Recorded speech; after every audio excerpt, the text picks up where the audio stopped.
Folks, Black Star Network is here. Hold no punches! I'm real revolutionary right now. Support this man, Black Media. He makes sure that our stories are told. Thank you for being the voice of Black America, Roland. Stay black. I love y'all. All momentum we have now, we have to keep this going. The video looks phenomenal. See, this difference between Black Star Network and black-owned media and something like CNN. You can't be black-owned media and be scared. It's time to be smart. Bring your eyeballs home. You dig?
Today is Monday, June 10th, 2024. Coming up on Roland Martin Unfiltered, streaming live on the Black Star Network. One of our greatest civil rights leaders is now an ancestor.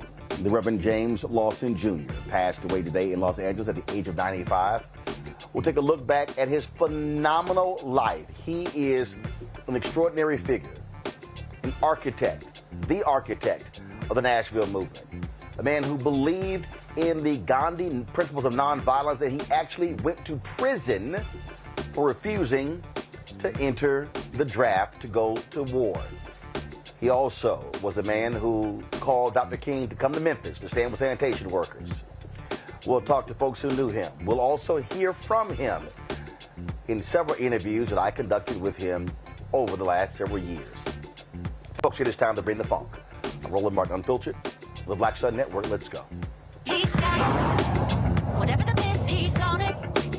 Whatever it is, he's got the scoop, the fact, the find. And when it breaks, he's right on time and it's rolling. Best believe he's knowing. Putting it down from sports to news to politics. With entertainment just for kicks, he's rolling. It's on go, roll, roll, y'all. It's Roland Martin, Rolling with Roland now. He's funky.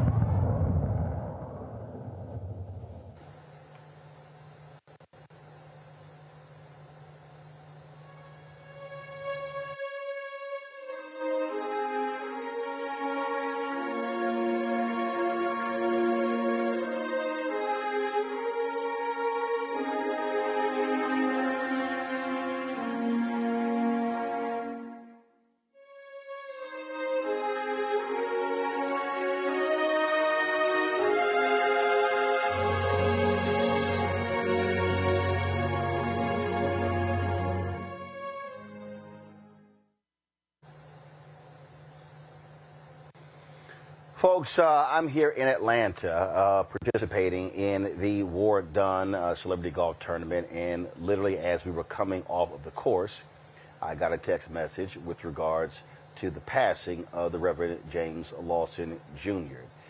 His family announced that he died of cardiac arrest in Los Angeles at his home there. He was 95 years old. Dr. Lawson was born in Uniontown, Pennsylvania, but he really became known for being the architect of what is called the Nashville movement. That, of course, is the movement that trained many civil rights workers, including John Lewis, Diane Nash, C.T. Vivian, and so many others. He also, of course, worked alongside Reverend Dr. Martin Luther King Jr. It was Lawson who was working in Memphis, who was the one who the sanitation workers tasked to call Dr. King to come to Memphis to stand with him. He was an extraordinary figure. He later relocated to Los Angeles, where he pastored a church there in Los Angeles.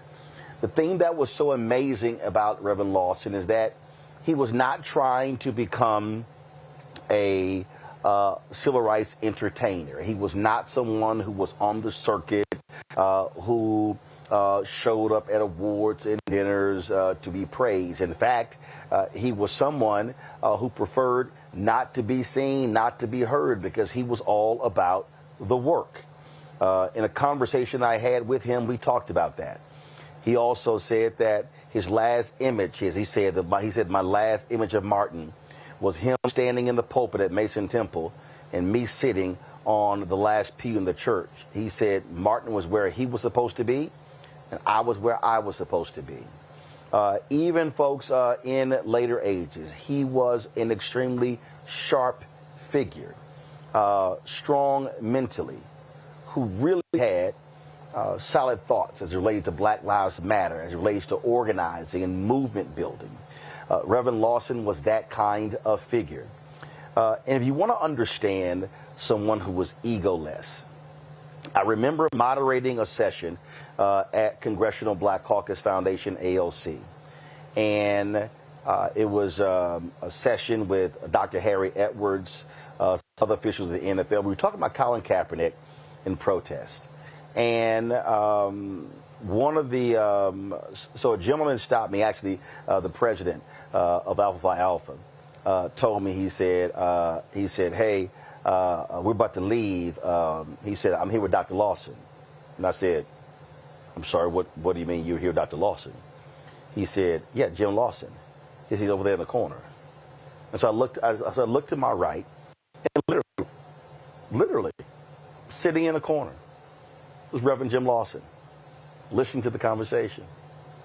And they were leaving. And I said, no, Doc, you can't leave. You can't leave without speaking to this crowd. I'm always one where I say, look, don't give folk the microphone. I'll hold it myself. And I said to the audience, here's one individual who I will gladly hand the microphone over to because I wanted the folk in the room to know who he was. And again, did not come in with any fanfare. Didn't have folks all around him. Didn't have assistants scurrying. He didn't demand a seat on the front row. He was literally sitting in the corner in the back, listening and watching the conversation. And so I had him speak. A couple of years later, we went to Los Angeles, and I wanted to interview Dr. Lawson. And he didn't want to do it at first. Again, he was not somebody who sought the limelight, but he agreed to do it. We were preparing for MLK 50, and we were doing interviews with a variety of individuals regarding the assassination of Reverend Dr. Martin Luther King Jr. Well, when it was time to actually start editing, I discovered the folks at TV One lost the interview. They literally couldn't find it. I was beyond angry. I was pissed with what happened. We didn't have it for 2018. But later that year, I was working on an election special. We're in Los Angeles shooting the special with Be Woke Vote. And I was telling them about what happened.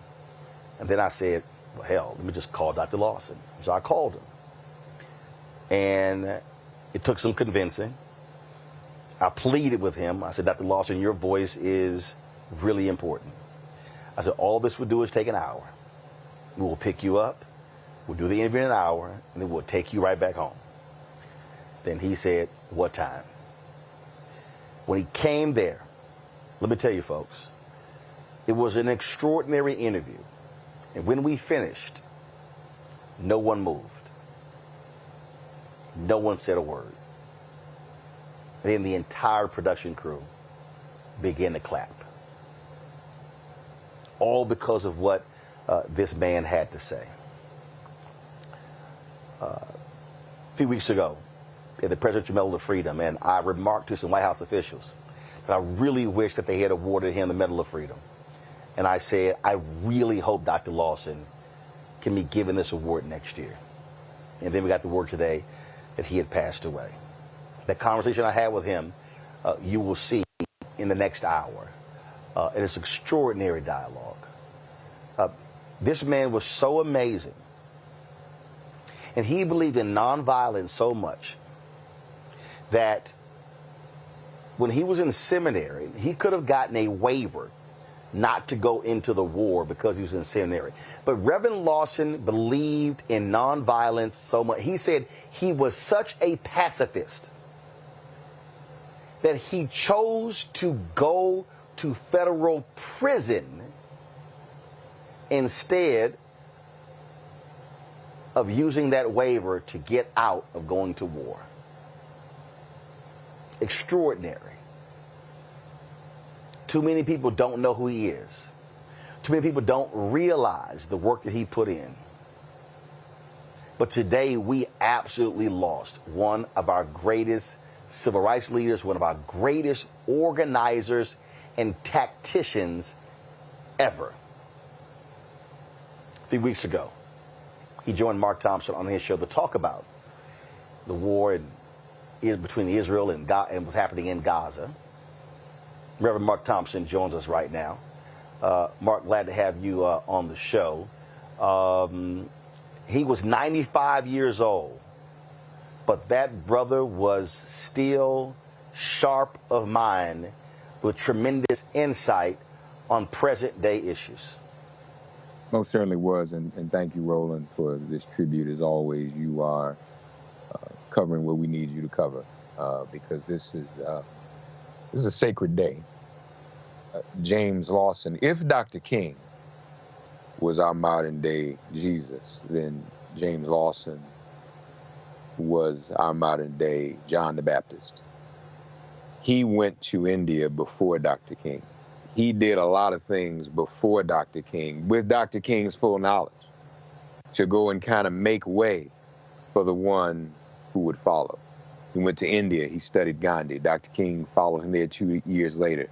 As you mentioned, he went to jail as a conscientious objector. He was an absolute, uncompromising proponent of nonviolent civil disobedience. So much so as we all were celebrating the Montgomery brawl, James Lawson chastised us. He said any type of violence that we exhibit is wrong. He was truly a believer in the nonviolent principles. He knew me before I was born, because he was in Nashville, in the church where my family worshiped, but my mother was still in high school, teaching John Lewis, Bernard Lafayette, Diane Nash, and Marion Barry, all students at Tennessee State, Fisk and Meharry, and American Baptist College, all of those students, the principles of nonviolent resistance, so that they could go downtown in 1960 and turn Nashville upside down and desegregate those lunch counters. And that was the first successful desegregation sit-in movement in the South at that time. He got that ball rolling. And so he truly was a giant. And you're right, he stayed sharp. He was sharp. one of the most important things we did, you mentioned the war just now, we did the ceasefire music video. Dr. Lawson never been in music. I don't do music videos. It's Dr. Lawson, why don't you do a music video? Let's do this music video. And I convinced him to do it, and he did it. And we got to have him on camera with all these other voices. And to me, his voice and his presence was the most validating because of his uncompromising position when it came to nonviolence. He was in Memphis when he left Nashville, organizing Memphis. Again, first there, John the Baptist, there with Bill Lucy, and invited Dr. King to Memphis. A lot of people forget that Memphis was a labor struggle. It was an AFSCME struggle. The brothers, the sanitation workers, wanted a union. So for sanitation, most of us don't even know who a sanitation worker is, don't even speak to them. The lowliest of the low, they handle our rubbish. And James Lawson and Dr. King were concerned about them. And he believed that he was going to be killed in Memphis, as many others felt that they were going to be killed. And of course, we know that Dr. King became that martyr in Memphis, something that I know James Lawson never got over. But he continued the work up until Dr. King should have lived to be his age as well. He was taken from us. But he lived to be almost 100 still doing this work. So for those who've not heard of him, for those who are just hearing us talk about him for the first time and hearing his name for the first time all over the news today, run to Google him, run to read about him and share his story with the children. Dr. King if Dr. King were here, he would mourn and praise the life of James Lawson himself. Here's one of the things. So when I talked to him, Mark, he said something to me that it was and I keep using the word extraordinary, and I'm doing so for a reason. He said to me, they spent 6 months talking about why they wanted to launch a movement. Then he said they spent 6 months discussing what they wanted to do. That's a year. Today, we'll call a meeting, and by the end of the meeting, we got an Instagram page, a website, we got a Zelle, PayPal, Venmo already created. And so what he was talking about was having this deep understanding of a commitment to movement building. And discipline and knowledge, because they studied. They read the scripture, they understood and learned from the successes of the past and the mistakes of the past. We don't do them. We don't read like we should. A lot of us don't. And we do just kind of jump out here. Now, there's a convenience and an expeditiousness to being able to jump out there and have the Instagram accounts and the social media accounts. But they had none of that. Marcus Garvey had 6 million members in his organization, and there was no social media, no internet. So it just shows what we were able to do. And to your point, Roland, we can run out here and do something quickly nowadays with social media helping us. But is it as effective as what they did when they did not have those resources? Can we boycott riding the bus for 400 days, but we have social media now? You know, can we go to the lunch counters and be beaten and not retaliate even though we have social media? If the sanitation work, the people who pick up our trash, the regular everyday people who make this little red wagon of America go, if they need us, can we drop what we're doing and organize a boycott and a march that is effective and wins their rights? But we have social media. So this was the power that he had. And as I said, it was a little embarrassing. You know, he came on the show right after the Montgomery brawl. And I wanted to ask him how he felt. First, I called him. I said, black folk fought back, jumped off the ferry, whipped the white folks with chair. We all wearing chair necklaces and earrings. So how you feel about that, Dr. Lawson? And some very prominent leaders in our civil rights movement disagreed with James Lawson for what he said. He said, no, nonviolence is the only answer. He didn't support it. I said, even in this face of self-defense, he said no because he taught that the greatest self-defense was what Jesus taught, and that is to turn the other cheek. Unless it was in the case of something where one's life was in jeopardy and one had to save one's life. But then even he said it was not for the purpose of taking another life. You're right, his humility was legendary. Never had an entourage. Always sat in the back of the room. You kind of had to cajole him to the front and cajole him to the mic. And I think a lot of that humility had to do with his relationship with Dr. King and his service to Dr. King. You know, Dr. King was the same way. He was a very humble man. Very, very humble man. He could be in the room with folks like Mukasa Willie Ricks and others, and even at times Kwame Ture, calling him an Uncle Tom to his face. And Dr. King wouldn't even get upset. He'd still have them walk right beside him all the way from Sumner, Montgomery, saying, you know, Dr. King's acting like an Uncle Tom because of what we did in Selma. We had a turnaround Tuesday. And Dr. King would still stand with those people. He couldn't hurt him. You couldn't hurt James Lawson either. No weapon formed against him could ever prosper, and it never did. Joining us right now is Tennessee State Representative Justin Jones, who represents Nashville. Representative Jones, always glad to have you back on the show. Reverend James Lawson was fired, kicked out at Vanderbilt because of his civil rights work. He was later, years later, decades later, honored by them as a result of that. The Nashville movement does not get the attention that it rightly deserves. Obviously, people talk about the important work of Dr. King, but then you hear people talk about John Lewis and Diane Nash and C.T. Vivian and James Bevel and others, but they all went through the training of Reverend Jim Lawson. That's how huge of a figure he was. I mean, you know, another word I would use to describe Reverend Lawson is intergenerational.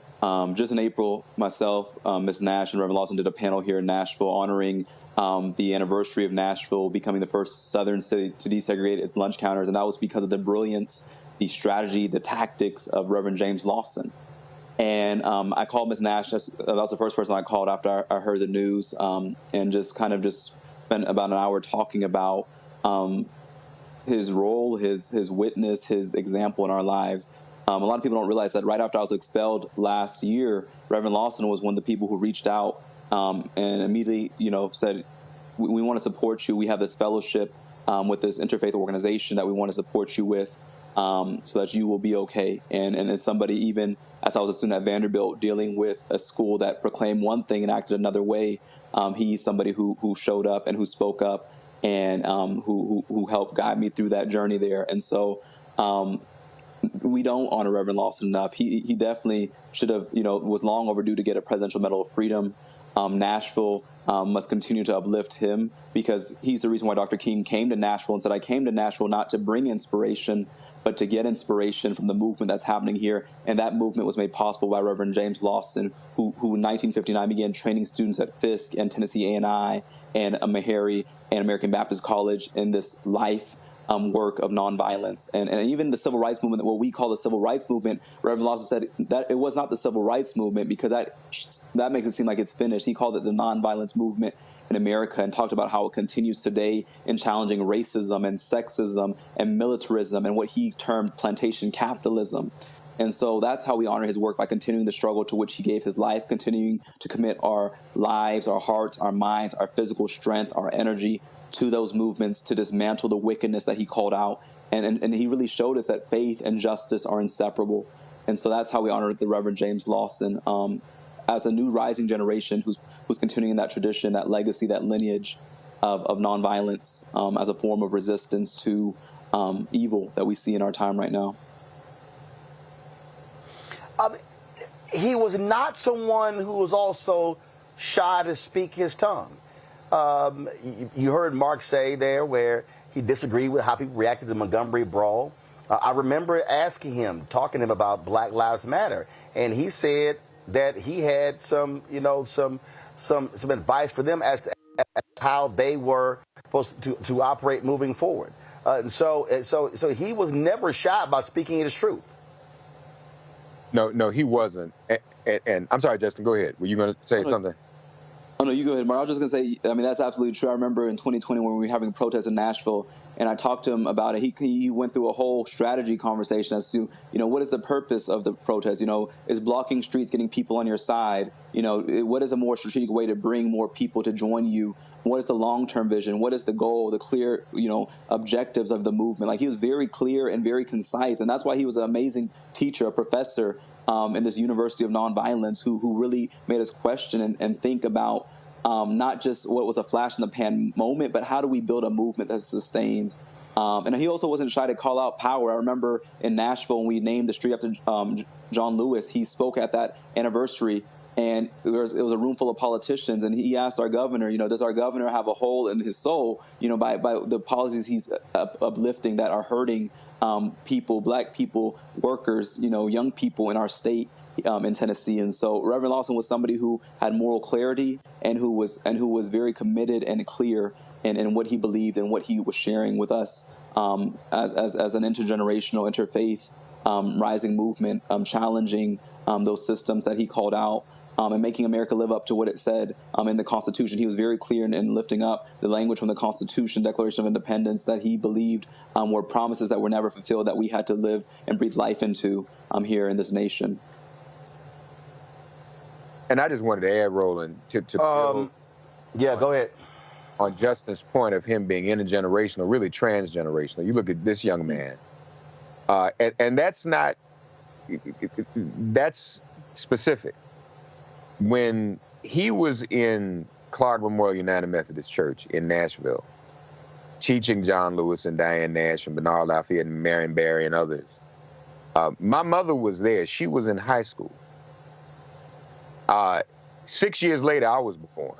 I'm in that same church. 35 years later, maybe 40, Justin Jones is in Clark Memorial United Methodist Church. So here you have at least 3 or 4 generations of people in the same space whose lives have been touched and influenced by James Lawson. He was always relevant. And it's so important that Justin is here because we all know what Justin represents. He is this current generation of young people that we want to see pick up this torch and carry it.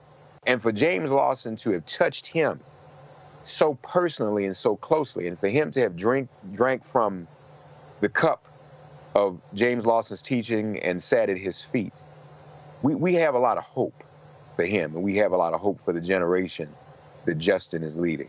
And so we are so thankful for the life of James Lawson and the influence he's had on all these generations. Representative Jones, final comment. I think we're going to hear a lot of politicians, a lot of people talking about how they loved Reverend Lawson and lifting up his story. But I think the way that we honor him is by continuing his fight. And so any politician, anybody you hear talking about how much they love, even pastors in these churches, how much they love Reverend Lawson these next few days, let us honor him through action. Let us honor him through continuing to struggle. Let us honor him by continuing to sacrifice. He spent months in prison. I mean, I think the most amazing thing about Reverend Lawson is that he lived to be 95, because even though he faced death today, he's faced death many times. He stared it in his eyes and did not turn back, did not back down. And so let's make sure that when people lift up the words of his life, let's make sure that they honor those words by breathing life of action into fighting for policy change and to change this nation. And that's how we honor the life, the legacy, the lineage, the light of this great giant of the movement who's left us today, but whose teachings will never leave us. Representative Justin Jones, we surely appreciate it. Thanks a lot. Reverend Mark Thompson, we appreciate it. Thanks as well. God bless. Right back, folks, as we pay tribute to the life and legacy of the Reverend James Lawson Jr., who passed away this morning at the age of 95. You're watching Roland Martin Unfiltered on the Black Star Network.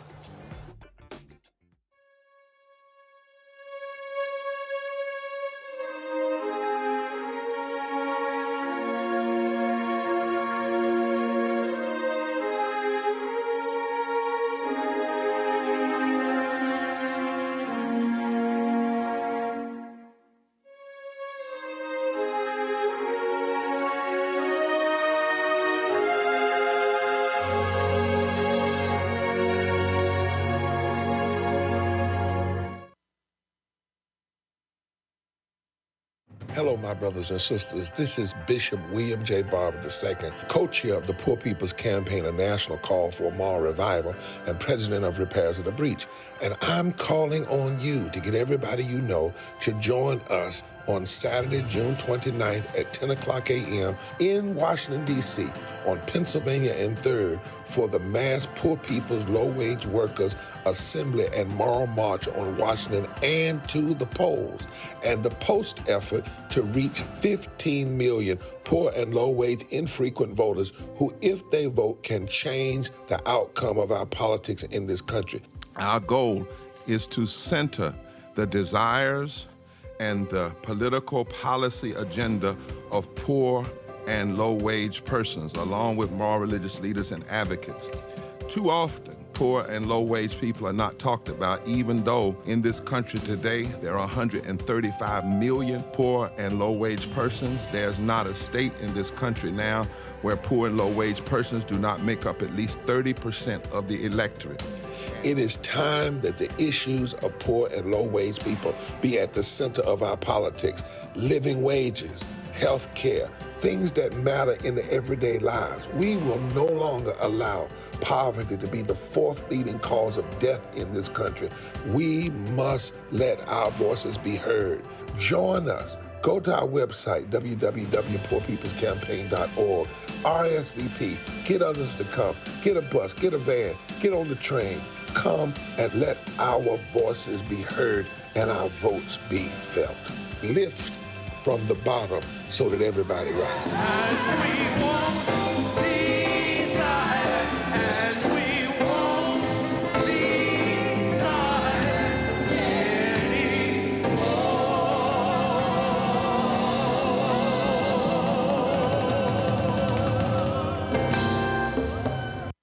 Hey, what's up, y'all? I'm Devon Frank. I'm Dr. Robin B., pharmacist and fitness coach, and you're watching Roland Martin Unfiltered.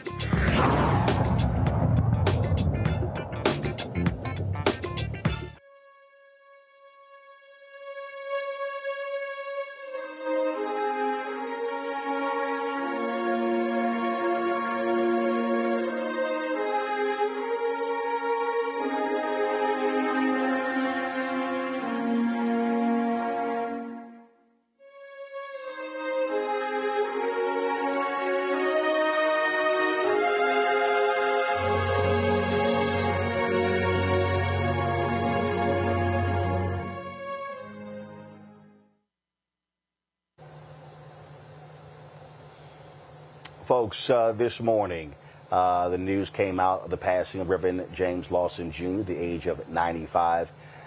His family announced his passing to the world. So many people have been talking about him, what he meant, how amazing a figure that he was. Before I go to my next guest, Reverend Lawson gave a eulogy at the funeral of John Lewis. I want to play a little bit of that. I'm going to play the rest later. Many people talk about the eulogy that President Barack Obama delivered at that funeral, which was good. It was very good. But the eulogy that was truly preached at the funeral of Congressman John Lewis was done by his teacher, Reverend Dr. James Lawson.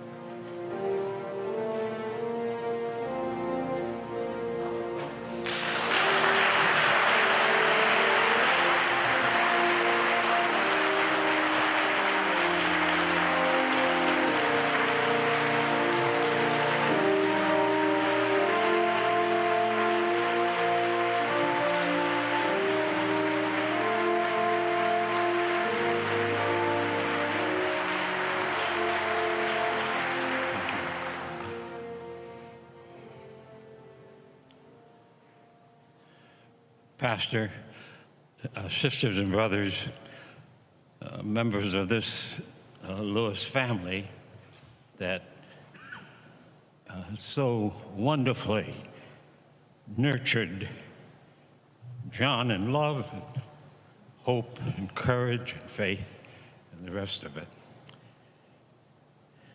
And sisters and brothers,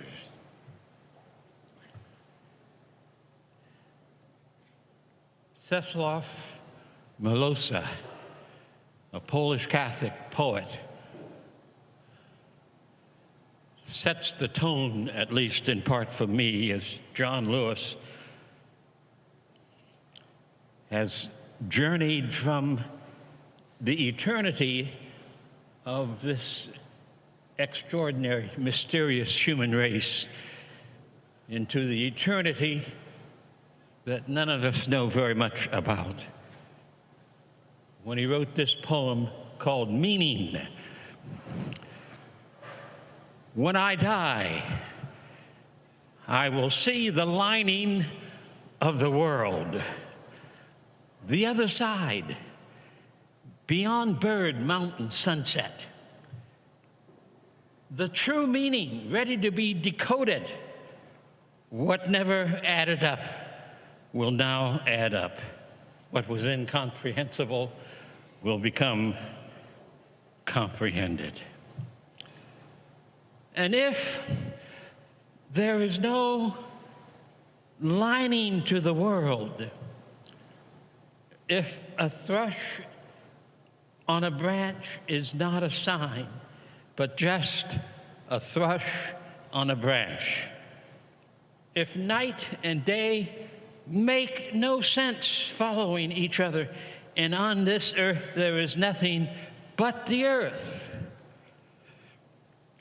even if that is so,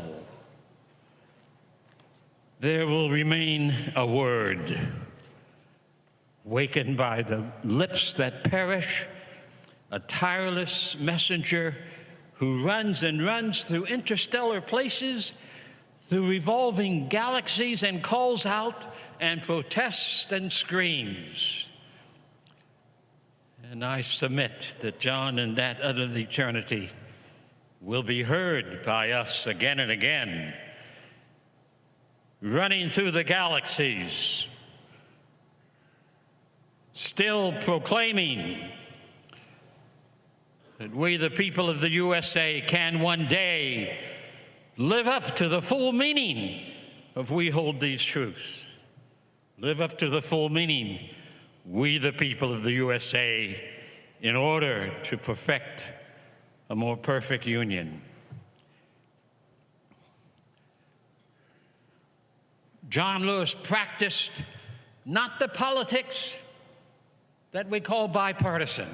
John Lewis practiced the politics that we, the people of the U.S., need more desperately than ever before, the politics of the Declaration of Independence, the politics of the preamble to the Constitution of the United States.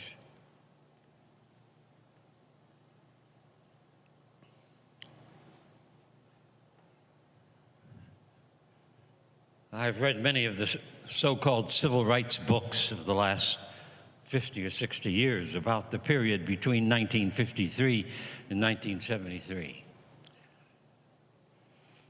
Most of the books are wrong about John Lewis.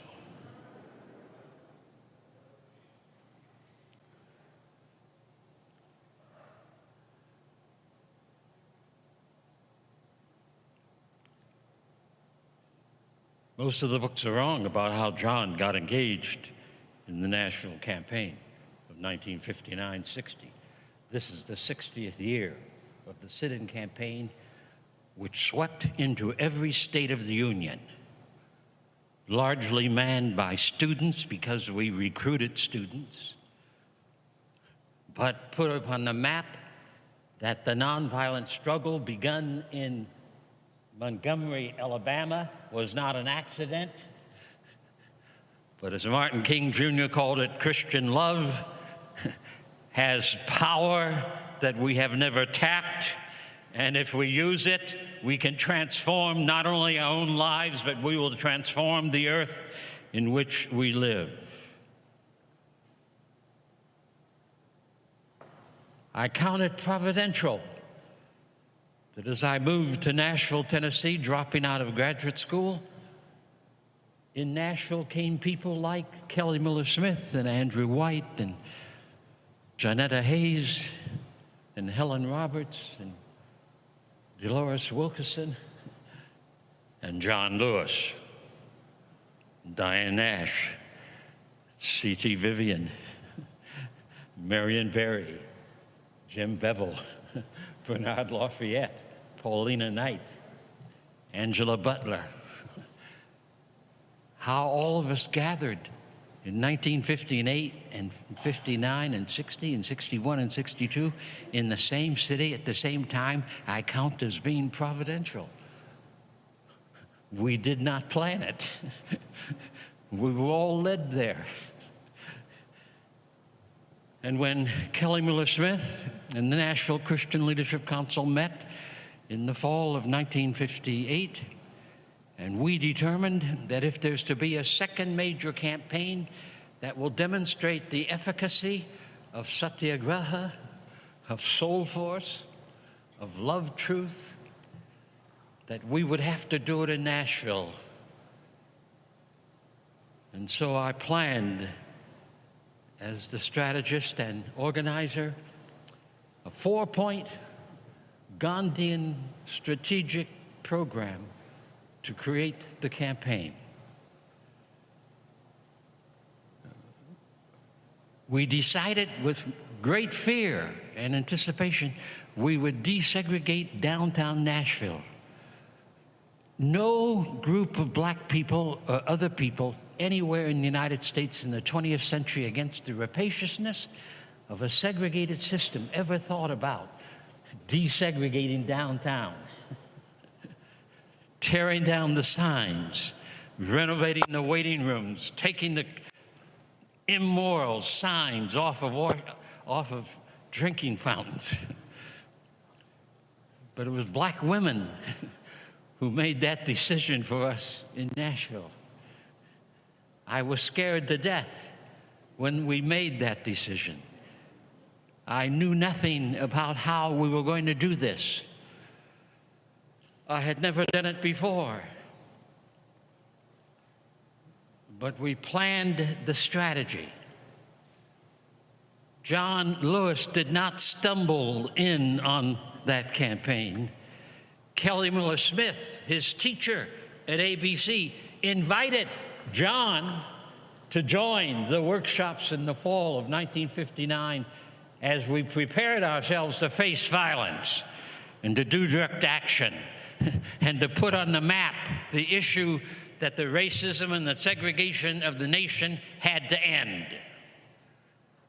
And so in the 60th anniversary of that sit-in campaign, which became the second major campaign of the nonviolent movement of America. Those are not my words. John Lewis called what we did between 1953 and 1973 the nonviolent movement of America, not the CRM.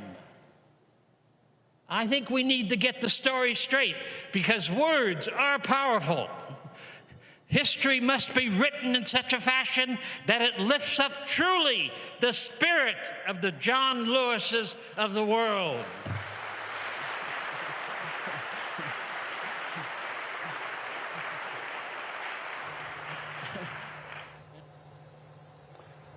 Folks, we're going to play the rest of that eulogy. Absolutely powerful. Listening to Reverend Jim Lawson. Joining us right now is someone who was trained in the Jim Lawson Institute, activist, labor leader, Tiffany Lofton. Tiffany, glad to have you back on the show. Just for folks who, and again, I see this all the time, he did the limelight. He wasn't trying to show up at all the events and getting pats on the back and he was not. That's not who he was. So talk about interactions with him, but also the teaching principles that he was all about when it came to mobilizing and organizing. Roland, watching that clip you just played was really emotional. And I am sitting with this deep appreciation for the time that I get to live and how honored I was to have crossed paths and sat at the feet of Reverend James Lawson twice. In 2018, when I was accepted, that's a funny story, I applied to the James Lawson Institute and I didn't get accepted, but they said they would hold my application for the next one. And then I got into the next one, which was incredible, where I flew down to Nashville, Tennessee in March of 2018. And I was with a cohort of, I think it was like 20 to 25 other indigenous artists and organizers, Black and brown folks from across the country, who came to learn and study nonviolence as a form of revolutionary resistance. And at the time, I was working in the labor movement, but I was working with other organizations that folks know, like the Dream Defenders in Florida. I had just helped start the Ohio Student Association in Ohio. I just came from being the president of the United States Student Association, and I said, well, I want to learn from my elders. And, you know, Roland, you know, I was in LA, K through 12. I did not learn who James Lawson was in school. So it wasn't until I moved to DC and met some peers in the labor movement and in organizing that I found out who John Lewis was, that I found out who James Lawson was. And I'll never forget hearing his voice and seeing him at the panel after the March on Washington anniversary with the late Bob Moses, who is also now an ancestor. And I looked at these folks and said, well, who are these old guys? Like, who are these people that's telling us that we got to be nonviolent? What are they talking about, right? We have to be violent sometimes. And one of your previous panelists said this, Reverend James Lawson was always intergenerational. And one of the best experiences I will ever have was being a student in the James Lawson Institute in Nashville, where we sat for 3 or 4 days. I was actually looking at the agenda not too long ago of the types of conversations we were having that were things that you don't learn in school and were organized in a way where young people could come with what they were experiencing and living right then and there, and have a discussion with elders who had already gone through the struggle in different and sometimes even worse ways. And you know, some of the listeners, Roland, might think of, you know, the Selma movie, and they'll remember Dr. Love, the character in the Selma movie, and learning about who James Lawson was through that film. They might watch Rustin, that just came out, and learn about CORE, which Reverend Lawson was a member of after Bayard Rustin created the organization. And we learned about these things from his mouth and his teachings around nonviolence being a form of revolutionary resistance, and him having a engaging discussion with young organizers across the country who believed that maybe there was a time for armed resistance, maybe there was a time for violence to be resistance, right? And what I will take away from that discussion is not just his firm standing in the principle of nonviolent struggle, of healing resistance, of revolutionary nonviolence as a form of violence resistance, right? But I will also walk away with him as an accepting elder and mentor and teacher who served his purpose through his whole life, training and teaching people on how to make real changes in their communities. And so many people, right, and I said this on social media, so many people right now owe so much gratitude to Reverend Lawson for his leadership, his study, his work, his example, and his prayers over our communities as he fought against segregation. So many of us benefit from the direct acts and the direct protest and demonstration that Reverend Lawson did, and so many people's lives have been changed because of his work. And I agree again with the fellow panelists, he should have got a President's Award. And, you know, we want to give people their flowers while they're here. It's just so Yep. It is heartbreaking to know that he's no longer here with us, but that his legacy is what made America what it is today. And Roland, really quickly, yeah, go ahead. SNCC is hosting their 60th anniversary, which Reverend Lawson was also a member of, an advisor to for young people. And they'll be in Indianola, Mississippi. I will be there with Cortland Cox and Charlie Cobbs and Judy Richardson and Jennifer Lawson and so many of other peers that Reverend Lawson was. When is that? When is that? It is June 21st and 22nd. And it's in Indianola, Mississippi this month, so in 2 weeks. Got it. And if folks want more information, they can follow SNCC Legacy on Instagram, and they can go to sncdigital.org, and SNCC is spelled SNCC. I opened the show with this when we were at CBC, and he was literally sitting in the corner. It's funny. I mean, I'm sitting here, and I'm thinking about it, and I'm thinking about, and again. I mean, look, we've been around, a lot of folks, and so, we know when Reverend Jackson, Reverend Sharpton, Andrew Young, Merle Evers Williams. We know. I mean, we can go on and on and on. When those folks enter the room and they bring them to the front, they seat them in the front, whatever. And it was, so I'm moderating the session. And again, Alpha President Dr. Everett Ward says, hey, he says, Frat, I'm about to leave. I'm here with Reverend Jim Lawson. And I went, where? He went, I said, Jim Lawson. Nashville moved with Jim Lawson. He's like, yeah.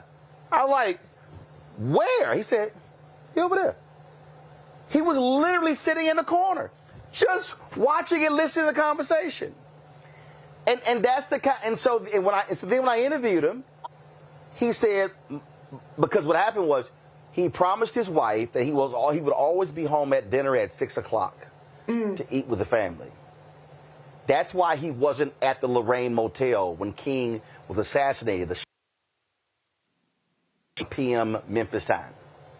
And so when I interviewed him, he said, my last image of Martin was he was in the pulpit, and I was on the last row at Mason Temple, and he said where he was supposed to be, and I was where I was supposed to be. And that statement is so profound because he understood everybody's not meant to be in the pulpit. In the pulpit, he's got to have somebody who's a Lawson, who's satisfied with not being center stage. That's right. That's right. We don't have a lot of civil rights leaders like that now, Roland. There are a lot of folks who want to be in the front. There's a lot of folks who want to be in the pulpit, and they get mad when other people are in the pulpit. And I too have been in spaces where Reverend Lawson was there and just had, like I said, he was so intergenerational, but he was always creating space. And he wasn't somebody who walked, in my experience, he wasn't somebody who walked in the room and said, I know everything and I won civil rights like this and this is how y'all need to do it. He walked in the room and said, what's going on? Let me listen to what other people have to say. And went and studied in India, came back and gave us the philosophy, the theology, the experience. It was a gift to have his expertise and his experience and his critique and his study of nonviolent organizing. And, you know, there's so much happening now across the world that we could talk about forever, which I won't, on how Reverend Lawson is currently influencing protests that are happening around America right now. And some people don't even know where they got it from. It came from Reverend James Lawson. But like you said, there's his spirit when he was here was one of purpose. He was so grounded in who he was and what his mission was. And it feels it's such a loss to have him transition at this time. But may we all live in the example of being humbled and walking around with humility so that we can help support and train the next wave of change that happens in this country. Tiffany, certainly appreciate it. Thanks for sharing your thoughts about Reverend Dr. James Lawson. Yes, sir. Thanks, Roland. Folks, here is the rest of the eulogy that Reverend Lawson delivered at the funeral of Congressman John Lewis here in Atlanta just a few years ago. That's why I've chosen just to say a few words about it. Kelly Miller Smith invited John Lewis. I met a Fisk student who told me about a student from Chicago who wanted to do something about those vicious signs. I said, invite Diane Nash to the workshop in September because we're going to do something about those signs. I pushed this hard. Now, John Lewis had no choice in the matter. You should understand that. Because all the stories we've heard this morning of John becoming a preacher, preaching to the chickens and other sorts of things, becoming ordained as a Baptist minister. Something else was happening to John in those early years. John saw the malignancy of racism in Troy, Alabama. There formed in him a sensibility that he had to do something about it. He did not know what that was, but he was convinced that he was called indeed to do whatever he could do, get in good trouble, but stop the horror that so many folk lived through and in this country in that part of the 20th century. John was not alone. Martin King had the same experience as a boy. I had the same experience from age 4 in the streets of Massillon, Ohio. Matthew McCullum, a pastor whose name you don't know in South Carolina, had the same experience. C.T. Vivian had the same experience.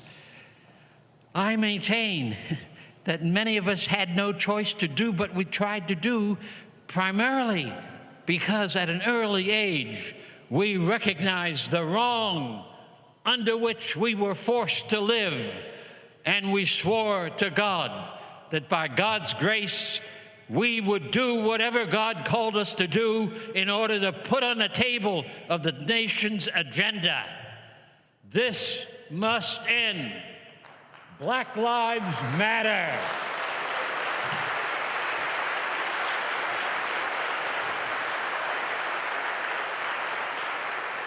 And so between 1953 and 1973, we had major campaigns year after year, thousands of demonstrations across the nation that supported it.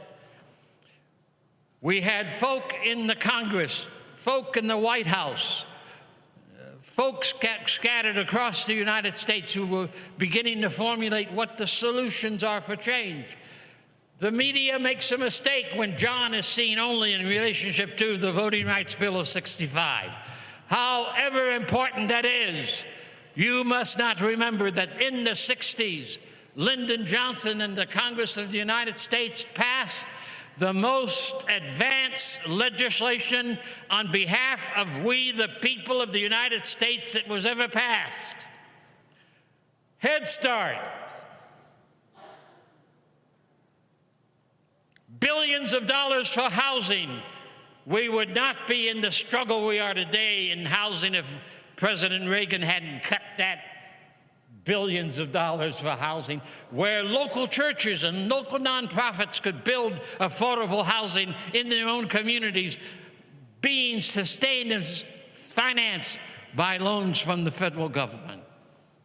We passed Medicare. We passed anti-poverty programs, Civil Rights Bill 64, 65, voting rights bills, a whole array. John Lewis must be understood as one of the leaders of the greatest advance of Congress and the White House on behalf of we, the people of the USA.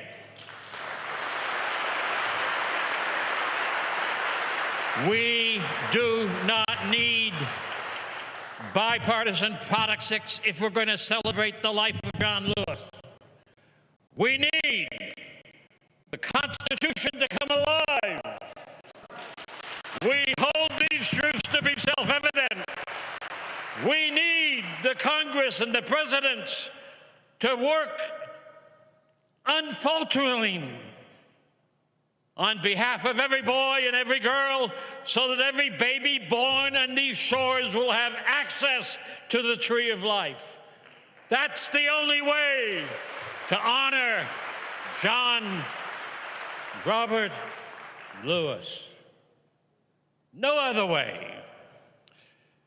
Let all of us in this service today, let all the people of the USA determine that we will not be quiet as long as any child dies in the first year of life in the United States. We will not be quiet as long as the largest poverty group in our nation are women and children. We will not be quiet as long as our nation continues to be the most violent culture in the history of humankind.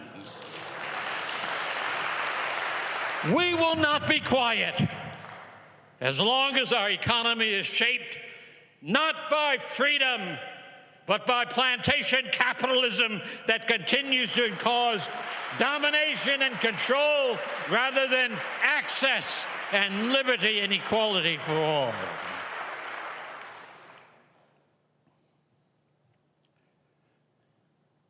The forces of spiritual wickedness are strong in our land because of our history. We have not created them. John Lewis did not create them. We inherited them. But it's our task to see those spiritual forces. I've named them: racism, sexism, violence, plantation capitalism. Those poisons still dominate far too many of us in many different ways.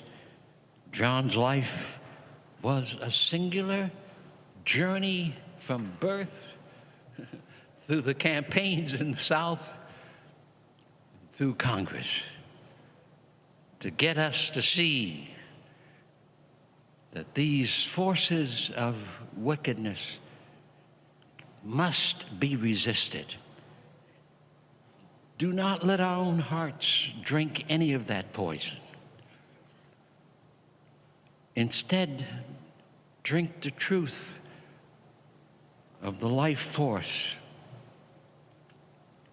If we would honor and celebrate John Lewis's life, let us then recommit our souls, our minds, our hearts, our bodies, our strength to the continuing journey to dismantle the wrong in our midst,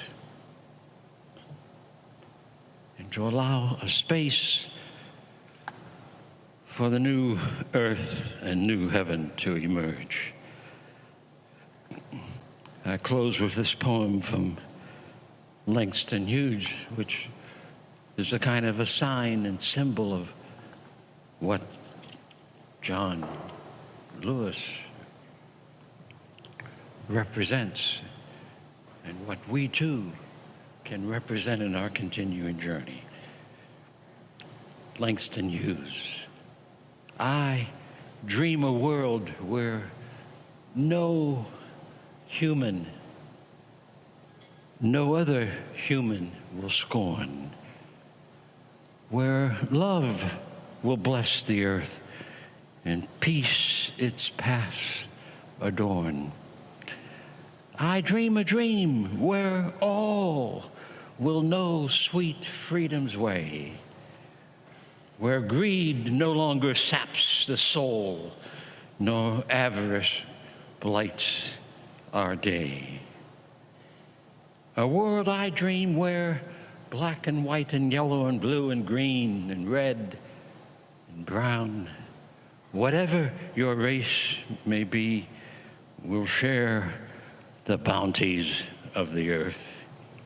And every woman and man and boy and girl is free. Where wretchedness hangs its head and joy, like a pearl, attends the need of all humankind. Of such a world I dream. Celebrate life, dream and labor for an Atlanta and Los Angeles and the United States and a world. That is to celebrate the spirit and the heart and the mind and soul of John Lewis, and to walk with him through the galaxies, seeking equality, liberty, justice, and the beloved community for all. Thank you.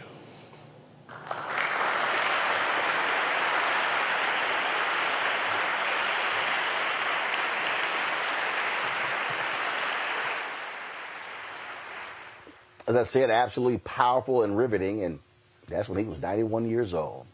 Going to go to a break. We come back. My one-on-one with Reverend James Lawson. The interview was shot 2018 in Los Angeles. It is one that I guarantee you will blow you away. You're watching Roland Martin Unfiltered right here on the Black Star Network. What we do, folks, we often do these tributes. I call them digital homegoings because I fundamentally believe that we need to pay proper tribute when we lose our great folks and become ancestors. I doubt very seriously you're going to see significant coverage death on any of these networks, but he's deserving of this type of tribute because when we do this, we are introducing or teaching a whole new generation of folks who didn't know. I don't mean just young people. There are people who are Gen X or baby boomers who may have never heard of Reverend James Lawson. So it's important that we have platforms that allow us to be able to do these things and not just give 30 seconds, a minute, or a couple of minutes, but give proper respect and deference to the work of folks like Reverend Lawson. So when you join our Bring the Funk fan club, your dollars are making it possible for us to do that. Our goal is to get 20,000 of our fans contributing on average $50 each. That's $4.19 a month, 13 cents a day. If you want to support our work, send your check and money order to P.O. Box 57196, Washington, D.C., 20037-0196. Cash App, $RM Unfiltered, PayPal, R Martin Unfiltered. Venmo is RM Unfiltered. Zelle, Roland at RolandSMartin.com, Roland at RolandMartinUnfiltered.com. When we come back, you'll hear my sit-down conversation with Reverend Jim Lawson, now an ancestor. He passed away on Sunday at the age of 95. Back in a moment.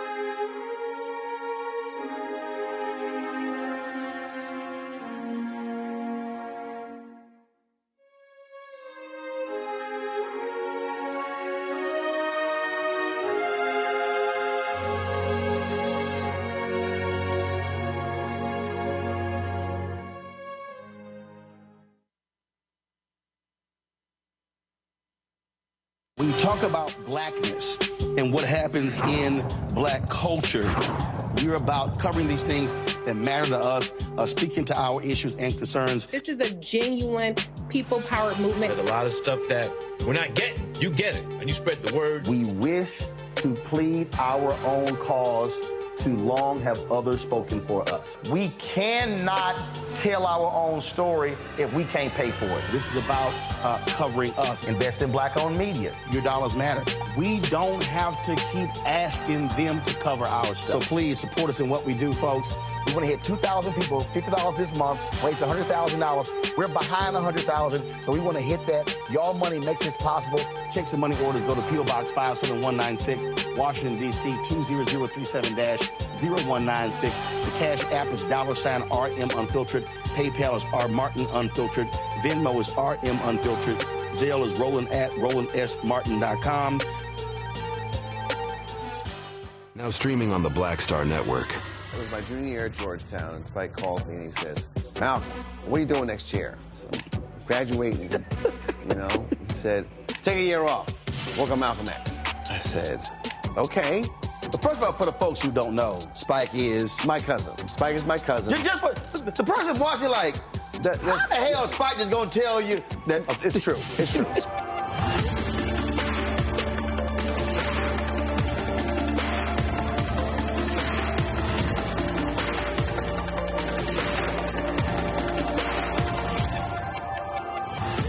What's up, everybody? It's your girl, Latasha from the A. And you're watching Roland Martin Unfiltered.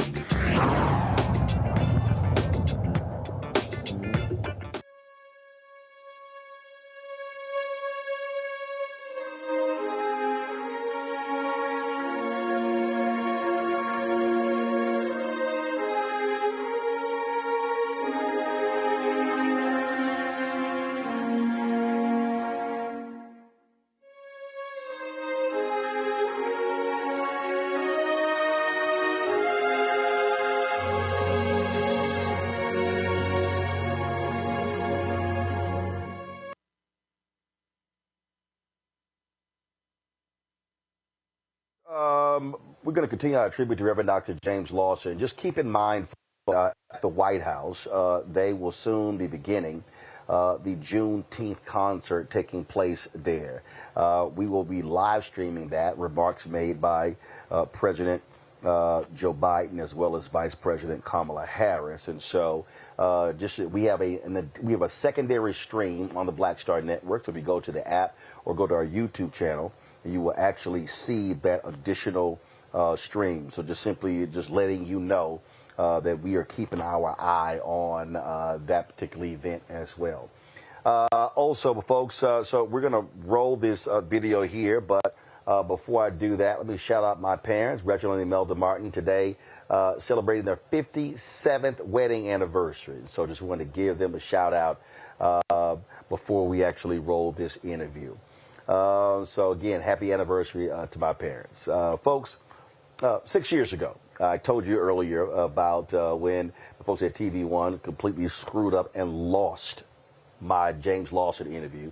Have no idea. They just never ingested the interview.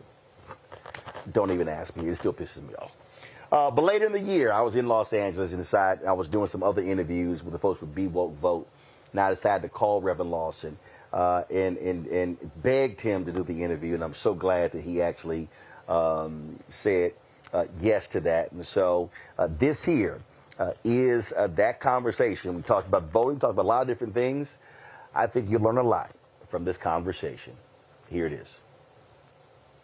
Folks, welcome to BeWoke.Vote. I'm your host, Roland Martin, also the host of Roland Martin Unfiltered. When we think about some of the greatest organizers and teachers, when we think about the Black Freedom Movement, some call the Civil Rights Movement, we often hear the names like Reverend Dr. Martin Luther King Jr.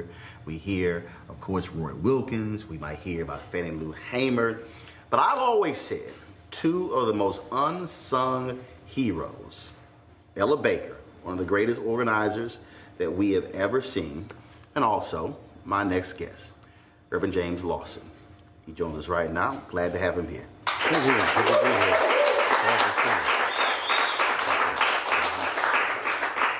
So I was having a conversation with Omar, who's working behind that wall right there. And we were talking about young folks and voting and how do we keep people mobilized. And I said the most underappreciated aspect of the Black Freedom Movement is the fact that y'all taught folks, that was teaching, that was training. You didn't just wake up, go to a rally. No, that's right. You taught folks first. Yes, sir. We help people to interpret our history, not so much from the perspective of the conventional wisdom, but from the point of view of equality, justice, freedom. That they were human beings. They had the greatest gift of life, and that they had to cultivate that gift in every respect: heart, soul, mind, strength, capacity to be alive, and to be human, and to act together. So we mobilized many people. Congressman John Lewis is a consequence of that work that I began in 1958-59 in Nashville, Tennessee. We help people to prepare for the short-term direct action, nonviolent direct action, as that movement emerged, but we also help prepare people for the long run of their lives and for the quality of their lives. And of course, a significant part of that was the fact that as a human being, you can stay awake, you can be alive, you can love, you can serve, you can dissolve injustice in yourself and outside yourself, and you can keep at it with your neighbors and with other people. So that movement was the greatest movement America had from 1775, I'm going to say, to 1955 and beyond. The 1955 20th century rendition of it was the greatest movement in modern times. You call it, though, when I last talked to you, you have your own name for it. Other people call it the Civil Rights Movement. They might call it the Black Freedom Movement. Yeah. But you invoke Rosa Parks in it. Yes, I call the main energy of that period the Rosa Parks, Martin Luther King Jr. Nonviolent Movement of America. Or I call it the Rosa Parks, Martin King Campaign for Equality and Justice, rather than calling it the Civil Rights Movement. Why? Because in a society of male domination and chauvinism, in a society where there's been for 400 years so much sexism and racism, so much economic cruelty and oppression, it all gets, the American people do not have choices. The conventional perspective of history excludes too much of the history of cruelty. James Baldwin spoke about the bloody catalog of our history. That bloody catalog is more influential today in many, many people than any other facet of American history. And it's blind, it is invisible, it's unseen, and therefore many people yield to it. The 53 million white women who voted for Trump in the last presidential election were yielding to those dark forces that are invisible, but are visible if we want to make them visible. And so our movement sought to make those forces visible so that we could see them, and then we could dissolve them. We could fight back, we could resist, we could create an alternative vision of what we can become. I've had people tell me, dude, why do you keep focusing on the teaching and the training? I interviewed Dorothy Cotton leading up to MLK 50. And it was her last sit-down interview before she passed away. And her job, she had the most important job at SCLC. That's right. And in her book, she writes about it. She said the people who wanted to come into the SCLC, they had to come into my classes. We had to assess where they were mentally. She said, take out all of that other stuff that was in their head. That's right. She said, reprogram their brains and then send them out. And when I see what Reverend Dr. William Barber is doing, every time he and I talk, he said, we're not having rallies, we're having trainings. We're having workshops. He said, we're teaching people because people don't quite understand what is required to actually create lasting change. In the first instance, they do not, I'll say it another way. In many cases, people growing up in the United States, birthed and raised here, do not understand that in the first instance, the gift of life is the greatest gift that we have. it is given to us. That's what the Declaration of Independence says. We hold these truths to be self-evident, that all are created equal, that all are endowed with the unalienable rights of life, liberty, among which are life, liberty, and the pursuit of happiness. Well, that's never taught. That's not in the conventional conversations that people engaged in around the country. In an election year like this year of 2018, that's not either in the surface or in the headlines. It's nowhere in the conversation, in the discussion of Supreme Court and the Supreme Court Justice who was recently elected to it.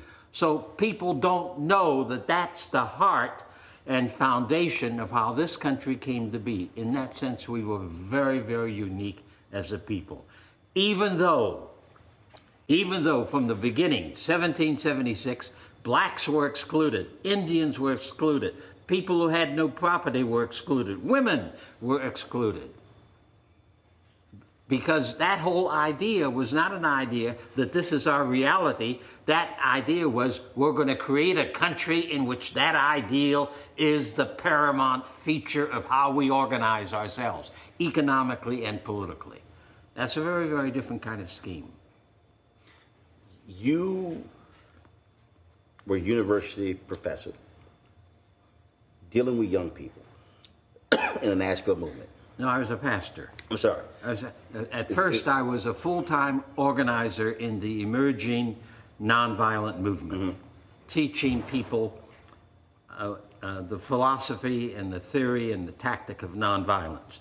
So, for an example, the Little Rock Nine, 1957, 58, 59. They were told by the lawyers and the NAACP and the white school board in Little Rock that if you get hit, you cannot hit back. If you get lots of terrible cussing at yourself and so forth, you may not cuss back. And that was a dominant pattern in those desegregation processes. So I tried to help them understand that what they were really being told was not to not fight back, but to fight back with dignity, to fight back with courage, to fight back with compassion. Do not allow the hostility to make you sick as a human being, but allow the hostility to be used that you conquer it and can live through it and work through it and become yourself a stronger person than you ever imagined possible. And you had to confront that when it came to the war. And you could have gotten out of serving. And you said, I'm not going. Well, it was actually, it's actually something else. I met my first racist epithet at age 4 in the streets of Massillon, Ohio. And I struck out and began to fight that white boy who lived in my neighborhood. We were playmates, but he was being taught that poison. That whole experience had made me aware of the fact that I was called to be a human being and that names and all could not destroy me, but that they had to be resisted in order to be changed. So as I grew older, I realized, therefore, that every racist law, every racist ideology, every Jim Crow law, every no to being a man, a person in the world, I had to reject and resist. Then I recognized that the Selective Service Act was also an unjust law, and that therefore I did not want to obey it. Though I had registered in the draft, I was making the effort to follow Jesus. I was making the effort to be a person who resisted every form of injustice and cruelty to other human beings or to myself. So I decided that the Selective Service Act was an unfair act. Now, this later was confirmed in 1960 when in Memphis, as a pastor of a large congregation, I had 4 to 6 young black men who were college students who were not exempted by the white draft boards, but drafted. A student could be exempted. Paige Parker and others in my congregation were not exempted. So the death rate in Vietnam, in a Memphis city, was 50% white boys, 50% black boys. Though white was the majority community. The same thing went on all across the country. Few people were aware of that. But that's how unfair and unjust selective service acts were. So I simply said I would not cooperate with that. 67, then Muhammad Ali. You could have got a waiver. Huh? But you could have got out of that. I could have gotten out of it, of course. But that's not the way of the conscience. The way of conscience is to walk through the issues that are unfair and unjust and to deal with them to the best of your ability. And you paid for it. Yeah, I went to prison for 13 months, federal prison. That's correct. At age 21, 22. Did you have... Interfered with my college degree. Did you have relatives or professors or friends saying, James, what are you doing? No, I had... Man, you can get out. What are you doing? Well, not my close friends, not my younger brothers, not my father or mother. My family supported me thoroughly and firmly, and a number of friends in college also were in my camp and understood that it was in a way, this is what we're asking people to do in this election. You have to develop a conscience in which you know that voting and participating in resisting the wrong in your society is a part of the price you pay for the gift of life that you have received from the universe. That's part of the gift. And so you have to deal with that.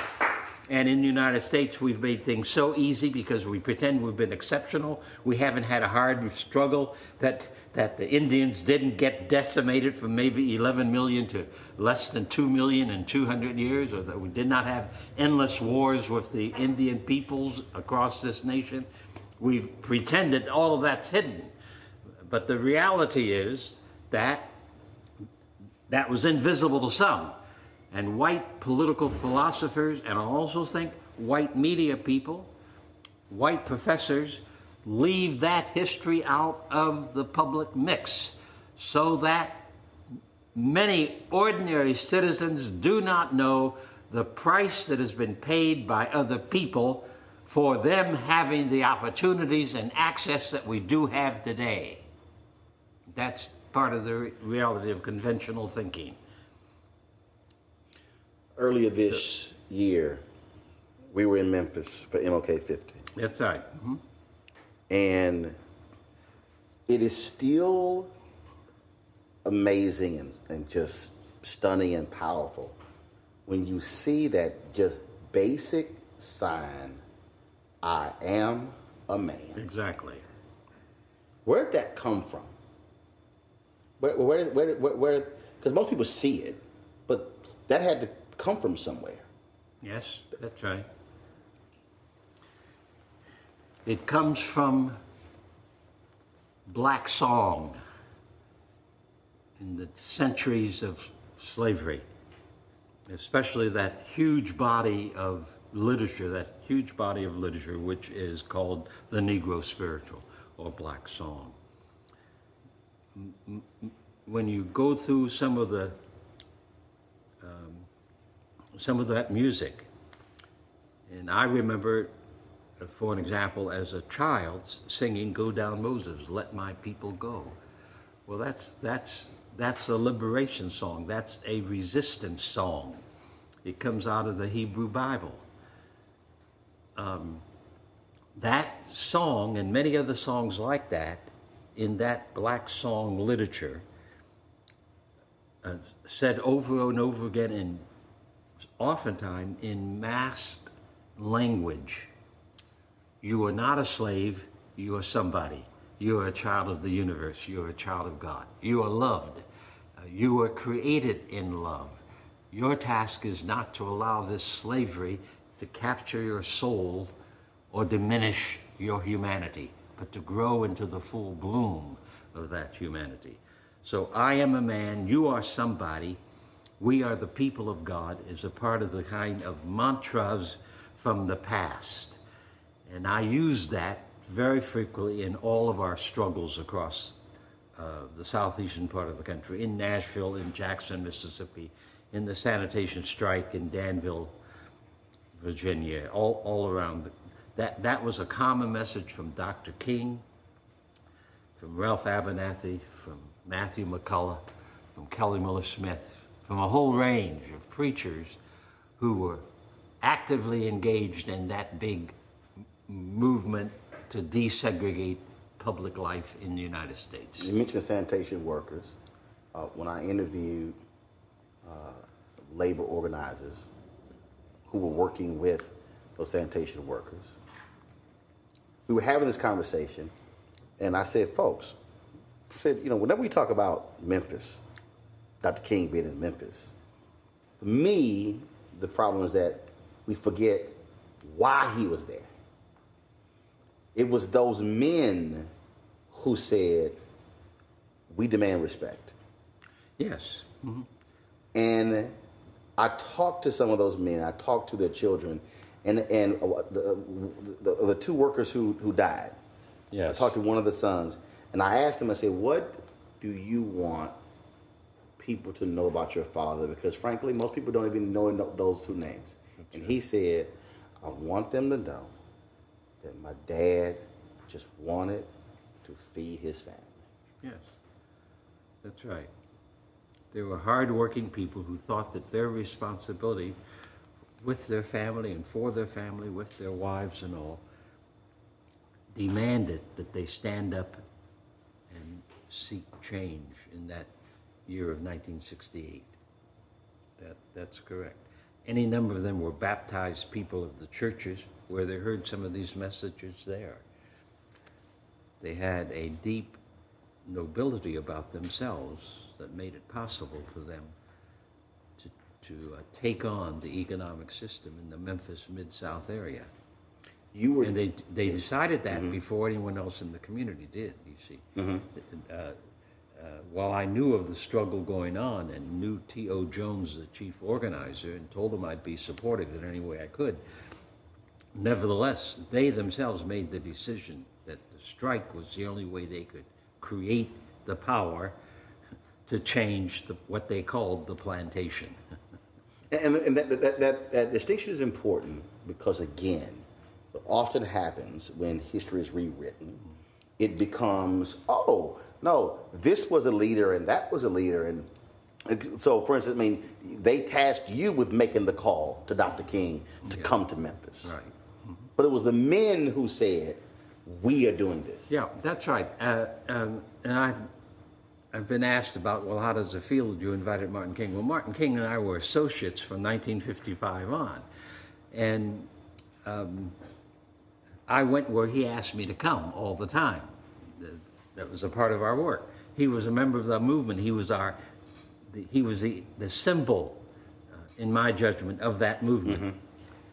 And he personified it because of the Montgomery bus boycott.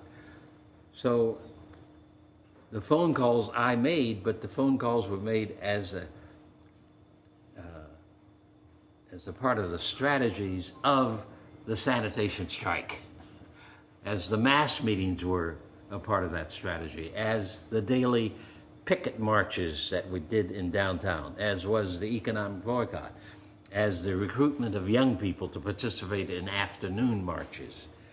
So all of that represents a part of the massive number of pieces of a movement. And then, of course, most of all, the people, the 1,300 workers, and the tens of thousands of us who supported them. So the issue for me is not conventional leadership, because it takes all of that for a movement that become a campaign that can forge the philosophy and the power that can push the envelope of injustice in the direction of justice. It cannot be done without the great numbers of people. And what you just described is, again, in Barbara Ransby's book on Ella Baker, where she and MLK differed.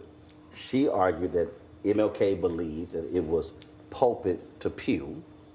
Baker said, no, it's pew to pulpit. She said, when you move the people and organize the people, she said, leadership will naturally follow. I thought that was an interesting, how that was framed in that particular book. But I want to say, white academy never understood the movement. And the tendency in the academy has been, and I teach still at UCLA, the academy's notion has always been to lift the differences. But the reality is that any kind of movement has the most vigorous kind of conversation and debate, oftentimes with even a lot of anger and fear in the midst of it.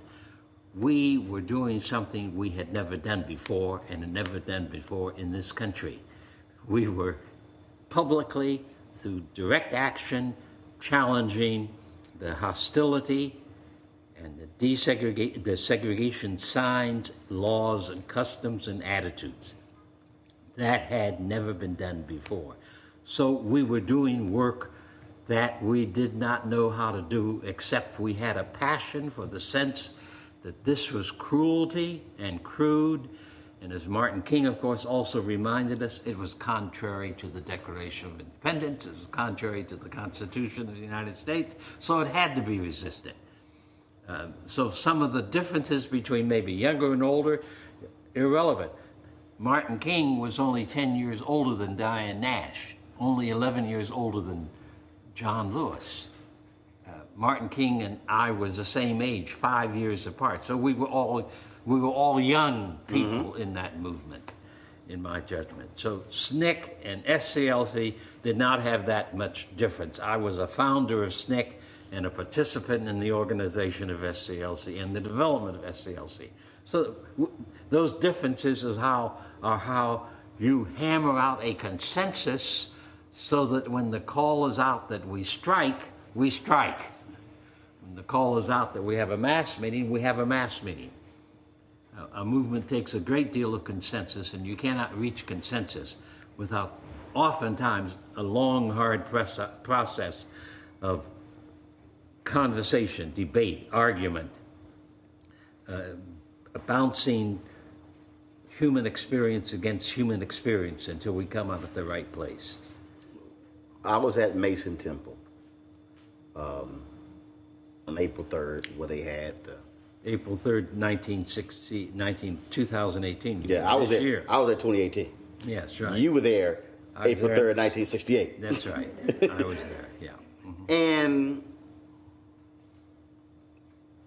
for the folks who just don't know, I mean, I'm doing this purposely because and the reason I'm doing this is because you were there. I need people to understand that how they heard these things and what's been framed, it's been retold by people who weren't there. That night, I think when we last talked, you said that either did you drive Dr. King to the church or made the call to say, Doc, you need to get over here because they're not trying to hear Ralph Abernathy. Well, they want to hear you. We had been visiting in the motel room from around 5 o'clock on. I had agreed that I would take Martin King and Ralph Abernathy to the mass meeting at 7 o'clock. So I got there early enough so we could visit about everything that needed to be talked about. April the 3rd, by that time, it was a very stormy night. And my colleague, Martin King, was of the mind that no one would show up. And he's always fairly tired. His energy and passion for the work is what very often gave him the drive that he had. So he begged off going, and the three of us finally agreed that Ralph Abernathy and I would drive on to the Mason Temple. That if we felt felt that King needed to come, we would call back, which is what happened. There were several thousand people there. Well, one of the interesting things about Memphis is that it was the first major campaign we had anywhere in the South where we had an auditorium that we could use that could seat 8,000 people. Sometimes, as in Birmingham and Nashville, we would have 4 or 5 meetings in 4 or 5 different churches, and some of us would make each church and maybe finish up at 1 o'clock in the morning. King did this all the time in our meetings. So here, the Church of God in Christ had this sizable temple that seated 8,000 people, and people standing would fill it to somewhere between 10,000, 12,000 people. So he expected it to be empty with all that rain, whereas we were in the midst of really a very remarkable struggle that had massive support from black people and a few people, white people of goodwill. And so we were there in large numbers. When Ralph and I got there, the church was already filling up, the temple was already filling up. And so as soon as we called King, he came on over there, because he was one of the reasons people were there, to hear him and to be with him. It drives me crazy when I only hear people play the last 2.5 minutes of that sermon. Of that speech, yeah. And I tell people, I say, yo, that's a 43-minute and 16-second amazing sermon, speech, lesson, lecture. Yeah, absolutely, sure. When you were sitting there, did you understand how major this was, just listening to it? Because obviously, we've gone our own history, but sitting there, were you going, this is an amazing speech, sermon? Yeah.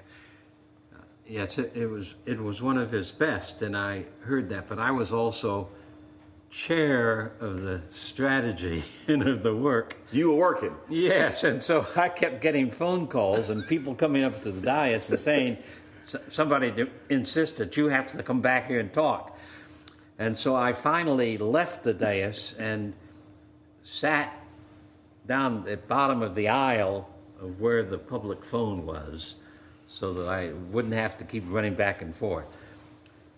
The other thing that was operative was a storm, and this building had a tin roof, and so the rain was battering that roof, and the wind was blowing, and the rafters were bouncing against the tin. So you hear all of this, but in the midst of that, this sizable crowd of people are in harmony with one another. We know that we have a task to do and that we're in the middle of it. And in the midst of that, King is speaking. So it's an astonishing evening. I've never forgotten it. I sat on those steps in some degree of awe and amazement as I saw this space and this crowd of people. So the setting itself was rather extraordinary. April 4th. April 3rd. No, I got April 3rd. April 3rd, yeah. But April 4th. Yeah. None of us, of course, knew that the next day would be the assassination.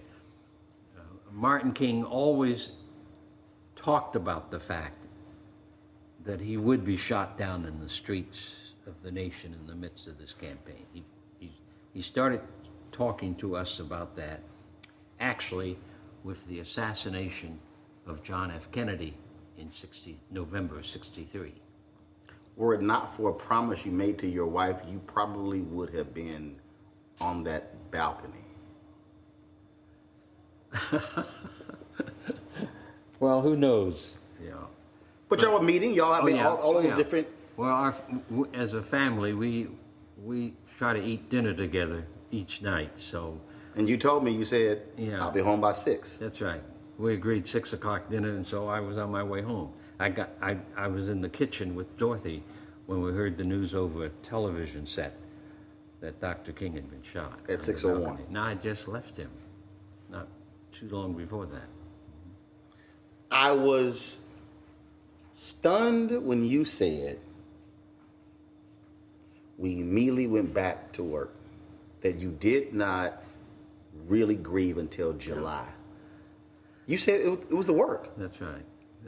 Yes, that's right. Well, in the midst of, like these terrible times in which we live, doing creative work on behalf of truth and justice, on behalf of people, on behalf of the wonder of life, on behalf of dissolving sexism and racism, doing work is one of the best ways for us to grieve.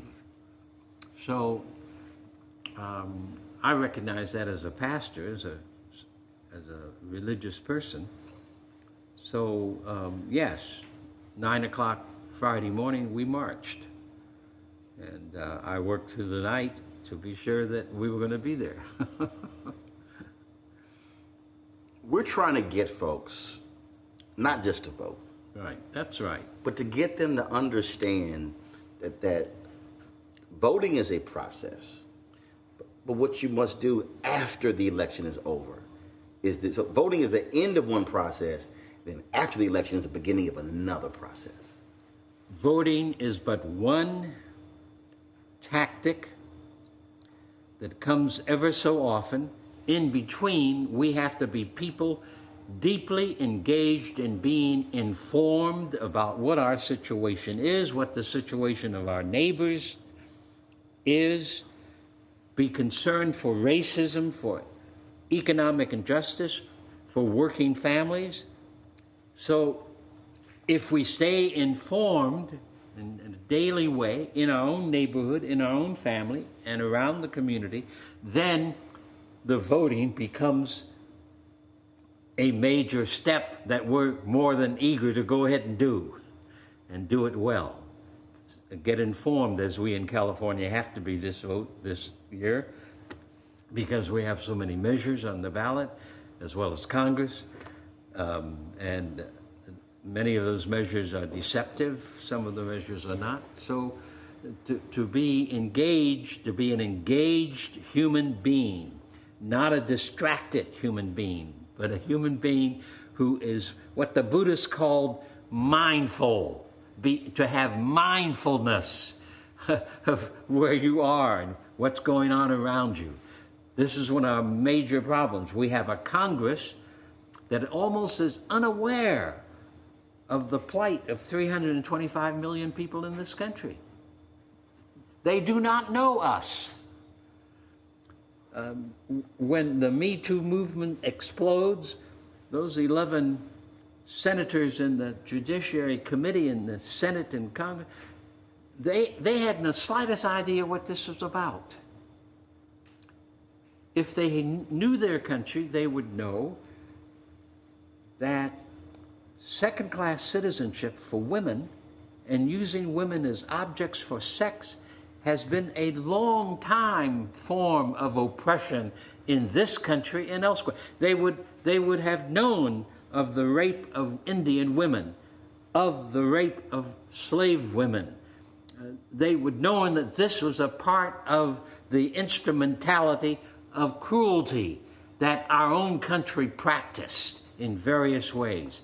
So they would know that they would have known behind the scenes, the Dr. Ford's story is but one story of millions and millions of people all across our country. When you saw the folks, the women who were on Capitol Hill, and when you saw the folks who were banging on the door of the Supreme Court, and then Mitch McConnell says, "Oh, these angry mobs and these paid protesters, and they wanted to harm us, and this is uncivil." How would you respond to Mitch McConnell?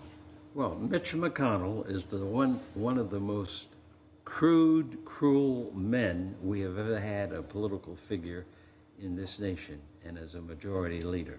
That's number one. Number two is that what the media calls the protests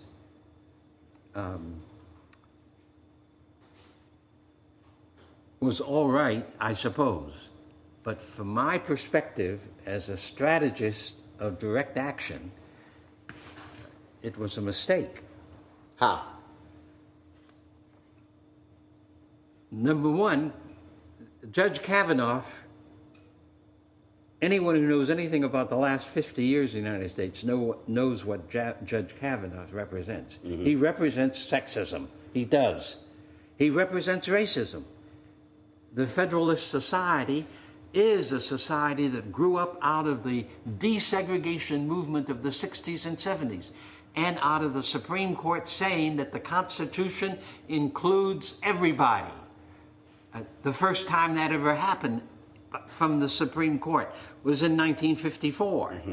So Kavanaugh represents that element of white lawyers, some of them evangelical, but much more than people of power who want to wield domination and control. He represents that whole strain of people who decided that the Supreme Court is too activist. It has to go back and interpret the Constitution as in 1896 or as in 1849. It has to continue to be a Supreme Court that sees the Constitution but doesn't see all the people in the country. That's what he represents, and that's what other people on that Supreme Court today represent. That's a part of the movement of the so-called conservatism, which is not conservatism in the classical sense at all, but is a group that wants to preserve American society as a male-dominated, largely white male chauvinistic society with economic injustice extending to millions and millions of people. When you said as a strategist, you thought they made a mistake. Yes, because number one, it should have been an inclusive movement. The picture should not have been primarily of women. Black people should have been mobilized in that effort. They should not have worked by themselves. They should have worked with black community groups. They should have worked with Hispanic community groups. They should have worked with male groups. They should have worked with GLBT groups. So there was a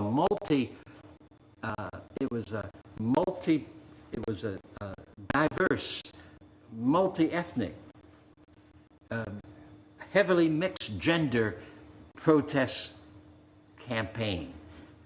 And because that is the way that campaigns in the 21st century must be.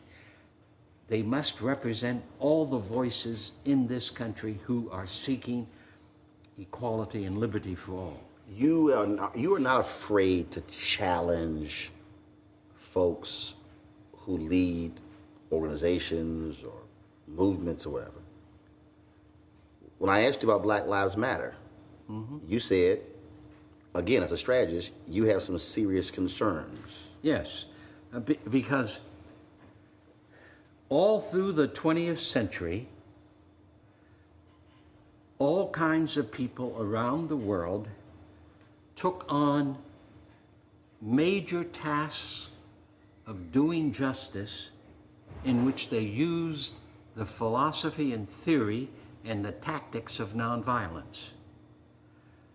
Gandhi of India is the person who in 1906, as he fought against the Boer Empire and the British Empire in South Africa, tried to begin to pull this together and began to use the term nonviolence, soul force, began to use the term love force. He's the one who defined nonviolence as the use of the power of love and compassion in practical ways so that it demonstrates power to move power away from its crude elements and to move power towards community, to move power towards the use of feeding the hungry, of dissolving racism and segregation and the like.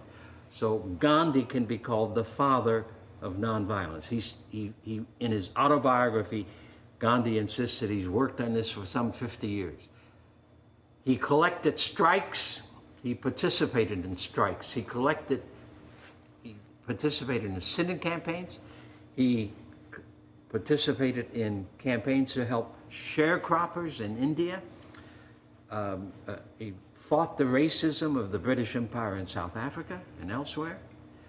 So activists who do not know that literature, are not paying attention to it, therefore do not have the arsenal of behavior that can move power.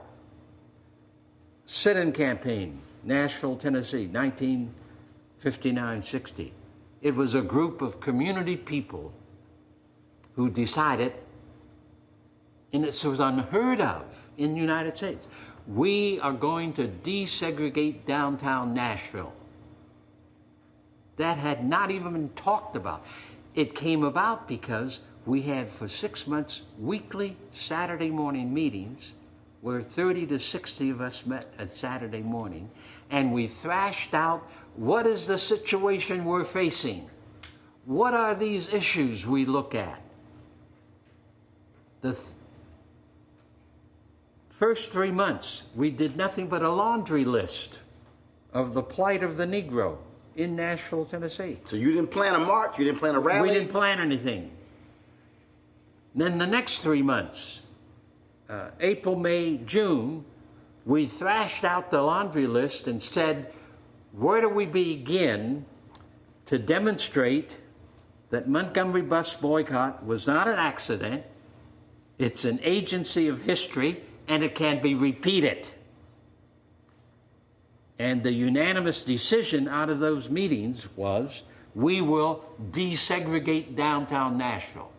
You can search the periodicals and the publications and the congressional reports, NAACP studies. You will not find that any group of people anywhere in the country at that moment had said, we're going to pull those white colored signs down.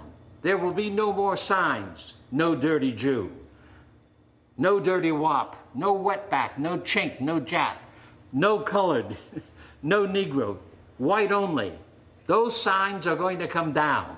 That was a part of the task. This is a period of history that did not begin to end until 1960s. Understand that. That group in Nashville, I'm astonished that we came to that consensus. I'm saying to myself, good heavens, how are we going to do this? I was supposed to be the strategist. I had never organized a campaign before like that. Though I had studied studied Gandhi and nonviolence around the world for some 10 years, lived in India for 3 years and followed Gandhi. Though he was dead, I followed his people in India. I will never forget the experience when that decision was made in June, my saying to myself, what have we done? And how is this going to be accomplished? There were no guidelines at that moment. And I proceeded then, and C.T. Vivian was a pastor in the city at that time. I did not know John Lewis at that time. I did not know Diane Nash.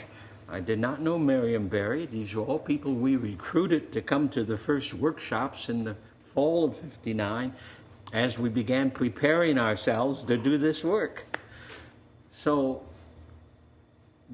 that threw into the United States a local community that offered a methodology that had been well researched and that we knew could effectively mobilize the forces that would say those signs are immoral, they're bad, and then would have the power to force the political system, the newspaper system, the business system to say they must come down.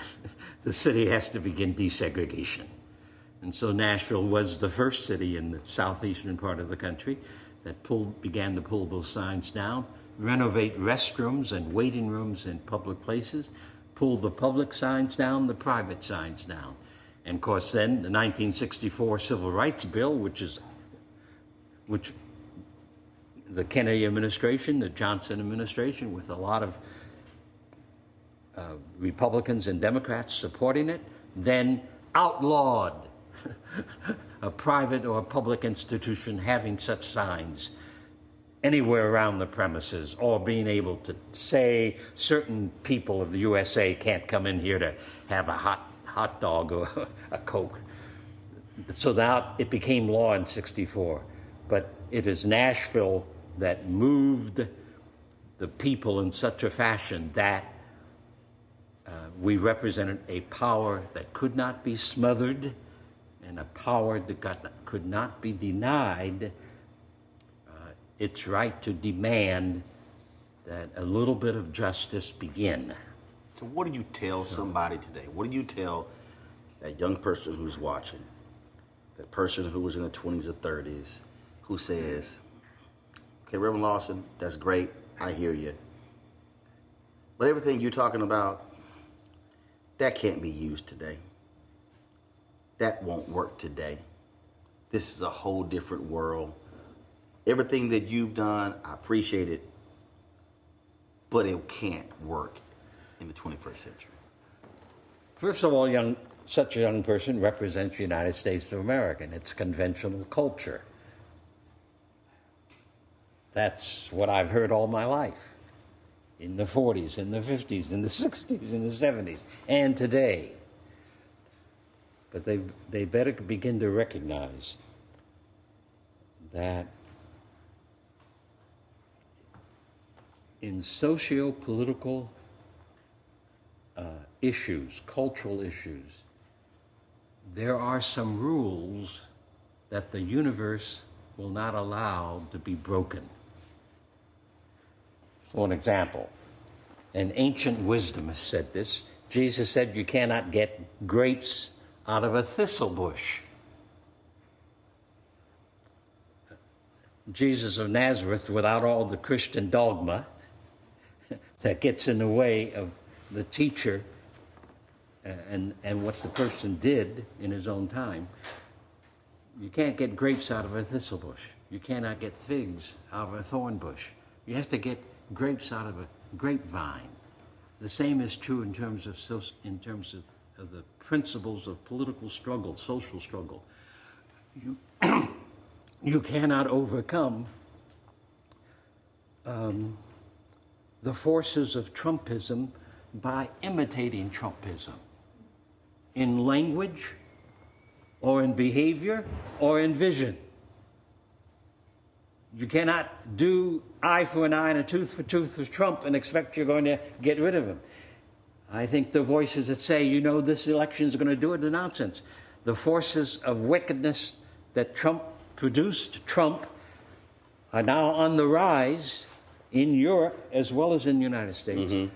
So we should not be surprised if Trump is maybe only the first president of this caliber, of this kind of meanness, of this kind of power hungriness.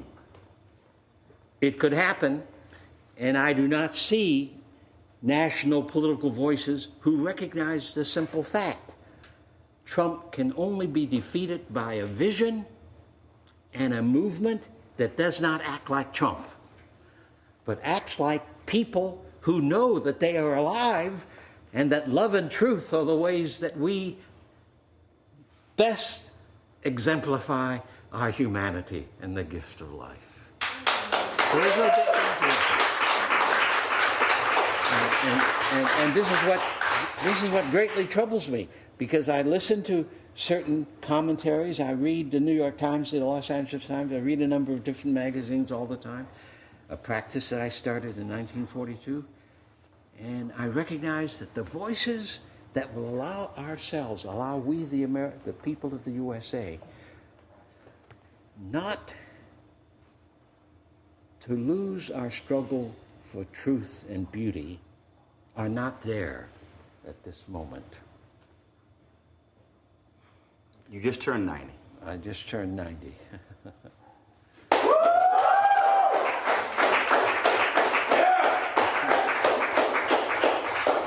You spent nearly all your life in that pursuit of equality and freedom. Yes, that's yeah. Mm-hmm. Someone might say, if you couldn't achieve this thing in 90 years, I just don't see it happening. Yeah. Do you believe that it will happen for those who have been disenfranchised, who have been oppressed by white male supremacy in the United States? Can we actually achieve that? My great-great-grandparents, we have learned, were slaves. My great-grandfather, as a very young man, with a small young son, escaped slavery going up through the Underground Railroad, through Philadelphia, up into the Guelph area of Ontario, where my dad was born. Now, all kinds of people then said that slavery is not supposed to be what's going on. We will have to destroy it. So my great-grandfather was one of the people, as a very young man, who then said, I'm not going to live here under slavery any longer. So we don't have slavery now.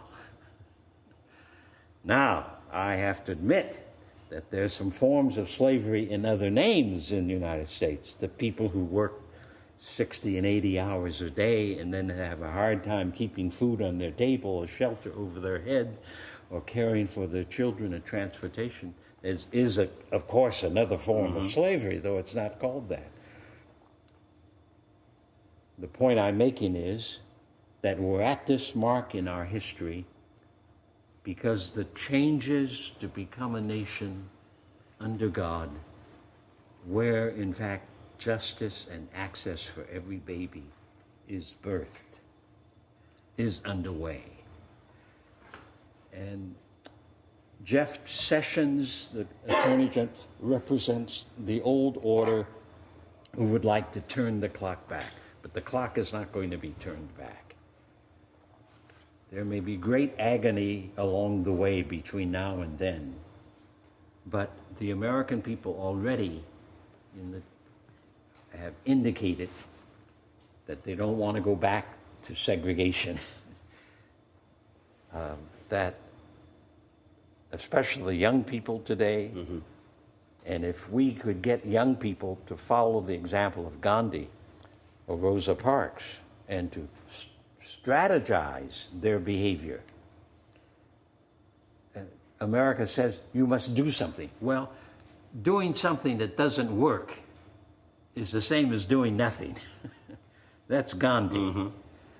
So what we did in the Birmingham campaign, the St. Augustine campaign, the Albany, Georgia campaign, the Freedom Ride, the Mississippi Summer campaigns, where we strategized and we analyzed our system and tried to put together the strategic offense that would make a difference. That kind of work in activism is essential work for the next 100 years or so. Two more questions. If there is a group that's assembled, and that group is Pastor Robert Jeffress, Jerry Falwell Jr., Franklin Graham, Paula White, Tony Perkins, Ralph Reed. Oh, yes, Ralph Reed especially. All these white conservative evangelicals who say they all love Jesus. No, they don't. They don't know what that means.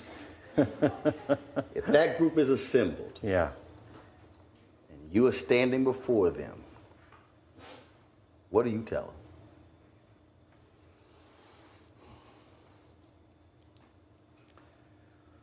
Well, my own idea is that it would be better for me to show them than to tell them. Show them what? In the 50s,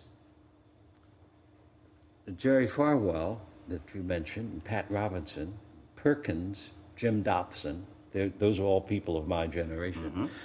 They were all thoroughgoing, in public ways and in private ways, racist, who said segregation forever, who said Jim Crow laws are the way that we have to live. Jerry Falwell preached this on his old-fashioned Revival Hour broadcast on Sunday night. That was a national broadcast. Our movement out of the 50s, 55, 59, 60, made them change their story, made them stop preaching and teaching racism. We did it not by talking to them, but through the sit-in campaign, the bus campaign. Bus campaigns around the Southeastern, including Lynchburg, Virginia, in which the signs came down. So that stopped them. Now, one of my friends who was a gay man from way, way back, and the theologian and evangelical, Mel White, started in that same period to tell these people that they had to stop preaching racism. They started preaching then against gay and lesbian people. Now you can see that in their broadcasts, in their sermons, in their books. So they were people who did not have the self-esteem that came up out of their very souls, out of their beings, out of their bones. They had the self-esteem that said, I'm superior than you are. I'm a man, and therefore, woman, you're submissive. So they have to have a religious teaching that gave them superiority over some other people. Right. So that's where the whole push against gay people and lesbian people began to pick up on the radio and in television broadcast shows. That in itself reveals how weak their religion was. Their religion was not rooted in Jesus or Moses at all, but rooted in USA culture of male chauvinism and domination of some group of people over other people. So we showed them in the movement that they had to stop. And while this hasn't yet happened in terms of gay lesbian issues, and that's a much smaller issue in terms of the numbers of people who are involved, and it's a more diverse, complicated issue because it means that we human beings have to realign our understanding of human sexuality, which many of us are not willing to do. It means, in the Christian world, it means stop saying that sexuality represents how original sin is passed from parents to babies. That's stupidity that came out of the 4th century. So a whole society has to change its understanding and see human sexuality as a good gift of creation, a good gift of life that can be appropriated for the advancement of life and for the achieving human potential. So it's more complicated in that sense. But the point I want to make is that two things. One, yes, every form of discrimination against people, whether it's for complexion or creed or politics or whatever, it doesn't matter. Every form of injustice that deprives people and babies of access must be abolished. That's the task. So it's much greater than even our work in the United States. And the second thing then that I want to emphasize is that these enemies of human life, in many ways, they cannot be talked to very well. They have to be shown by a struggle that allows them to recognize that they're up against a soul force that they cannot smother, that they cannot stop, and that ultimately will demand that the systems of domination will change. And a part of that is what's going on today, to the great dismay of too many people. So the King movement of 1955 is the first time in a very violent civilization, Western civilization, any sizable group of people started to work to change by insisting we can use nonviolence power to create the change. Gandhi said that nonviolent power, the power of life, is the greatest and most creative power of the universe. And that if we human beings turn away from conventional wisdom towards using the gift of life, which is ours at birth, we would be surprised what the future of the human race will look like. Last task. You come upon a young person. You come upon somebody who's in their 30s or 40s or 50s or 60s or 70s. And they say, Reverend Lawson, I listened to all that stuff you laid out. And I appreciate all of that. I just do not believe that voting will make any difference whatsoever. They ignored that sign that's at the Civil Rights Museum, formerly the Lorraine Motel, where that black girl said, all I want for my 18th birthday is a voter registration card. They say that stuff doesn't matter. You've got 30 seconds. That's all you have. You might be getting on the plane, getting in the car. You might be trying to get to your house. All you got is 30 seconds to tell them why they must vote. What do you say?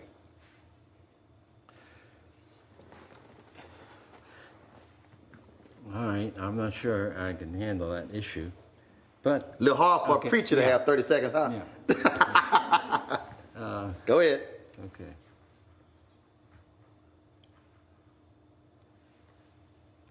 You cannot fulfill your life if you're not willing to engage in the tactics and strategies that makes your own life grow and helps you to build the community in which you want to live. Voting is a singular method for a people locally and regionally to govern themselves. 28 seconds. Reverend Lawson, I appreciate it. Okay. Thanks a bunch.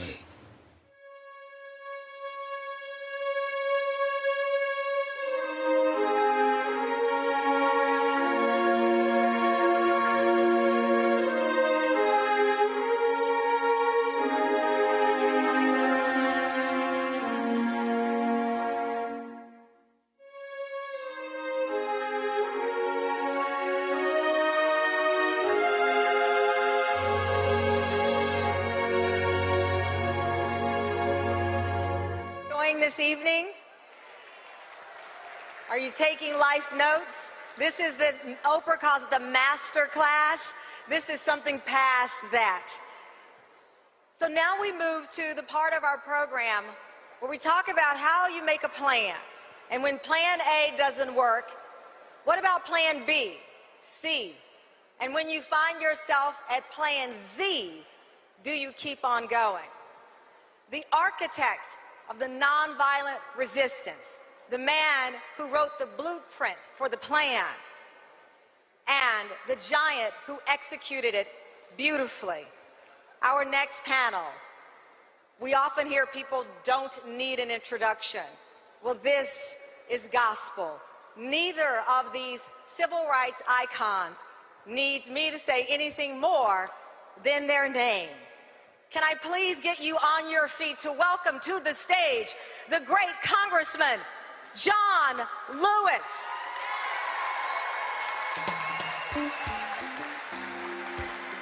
And remain on your feet, ladies and gentlemen, for the man who is the blueprint, the creator, the architect of it all, Reverend James Lawson.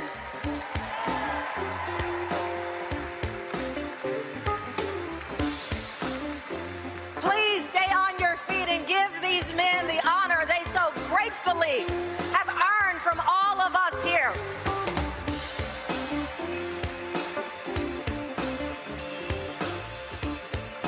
How are you? We're going to get right to it because there is no time to waste.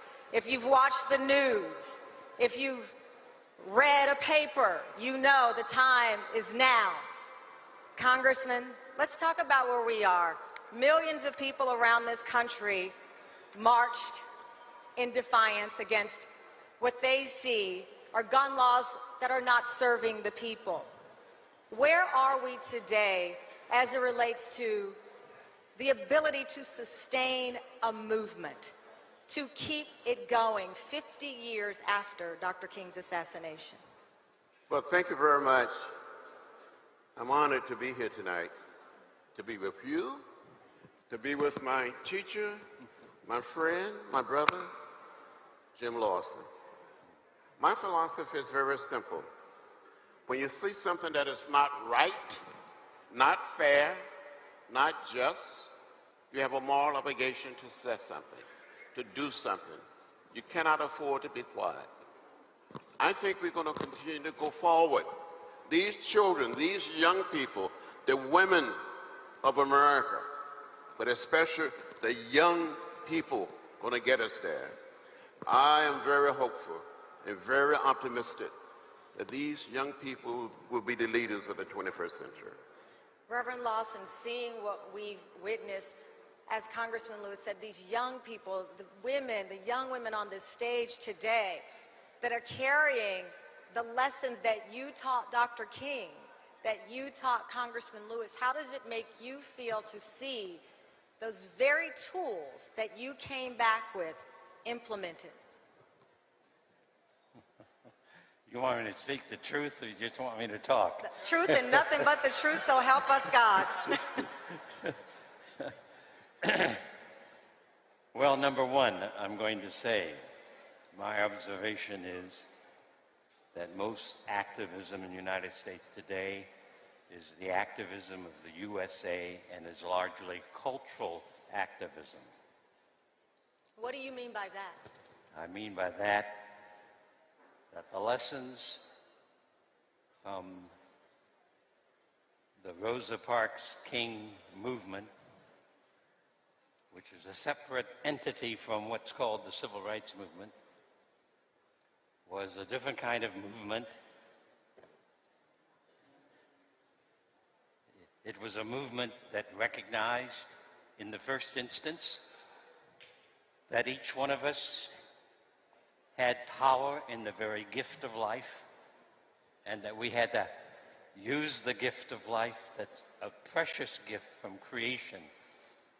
We have to use that gift of life and exploit it on the noble sides of humanity, to learn to be as alive as we could become, to discover that with the gift of life is the gift of love, and that love is the energy of the universe and is the creative force of the universe, and that if we want to have a struggle, then movement must come out of that first. It cannot come out of a culture of violence. It cannot come out of a culture that has for too long pretended to be a land of the free and a home of the brave, while doing the most horrible kinds of things and developing a torturous history that has poisoned the airways in the United States in ways that we do not know. And then in addition to that, if we use a struggle that comes out of the gift of life, the gift of love, the gift of truth, that has to be essentially a nonviolent movement. And a nonviolent movement requires a sense of reason that says, if you want social change, you have to be and you have to do the things that produce social change. If you want justice, you must become just people. A struggle for justice must be itself a justice struggle. If you want freedom and access, then your movement must not reflect the enemies of human life, but must reflect equality and liberty and the dignity of all life. Yes. And So Congressman there's no alternative to that. You cannot overcome wrong with doing wrong. You cannot overcome evil with evil. As Gandhi said it very well in the words of Jesus, an eye for an eye, soon everyone is blind. A tooth for a tooth, soon everyone is blind. You can't get a new society by planting the seeds of the old society. If you want a new society, you have to plant the seeds that produces a new society. Jesus of Nazareth, and I say that name without all the dogma wrapped around him, insisted that you cannot get grapes from a briar bush. Yes. You have to get grapes from a grapevine. So how do we today get that love, the resistance, the humanity back into the movement? I think if you'd ask anyone here, are they a just person, they would say yes. One of the problems of our society is the fact that we are romantic of society. We think every generation is going to change us, but we mold every generation with straight up and down USA culture. So how do you get a new world from a new generation using the tactics of the society in which they live? What is the answer, Congressman? What is the answer, Reverend Lawson? The high school movement has a good beginning. That is, they know that enough is enough, and they want to see, they want to have the capacity of a society where they can operate learning across their years, especially as young people, in safety, without the violence, without the guns. Congressman. So that's a good goal. Yes. I like the goal. Well, Jim Lawson has been my teacher. Yes. He's been my leader. When I was very young, had all my hair and a few pounds lighter, this man imbues me with the teaching of Jesus, the teaching of Gandhi. My advice for the young people today is to study the movement, read the literature, watch the films, the videos, and accept nonviolence as a way of life, as a way of living. When we were beaten, arrested, and jailed, we accepted it. During the 60s, I was beaten and left bloody, unconscious. I thought I was going to down that bridge. I thought I saw death during the Freedom Rise in 1961. When black people and white people can be seated together on a Greyhound bus or a Trailway bus, leaving Washington, D.C., to travel through Virginia, North Carolina, South Carolina, Georgia, Alabama, Mississippi. We were on our way to New Orleans. And Jim Lawson and others of us were arrested. We went to jail. More than 400 people, black and white, went to jail in Mississippi. But we didn't strike back. We didn't give up. We didn't give in. We kept the faith. And our action led to the desegregation of public transportation all across the American South. So when people say nothing has changed, I feel like saying, come and walk in my shoes. I will show you. Yes. And those shoes are impossible to fill. We're come a distance, but I agree with Jim. Somehow, in some way, we got to accept the way of peace, the way of love, the philosophy and the discipline of nonviolence as a way of living, as a way of life. As a congressperson, I don't vote for military spending. We have enough bombs and missiles and guns to destroy this planet. We need to spend some of our limited resources on taking care of basic human needs.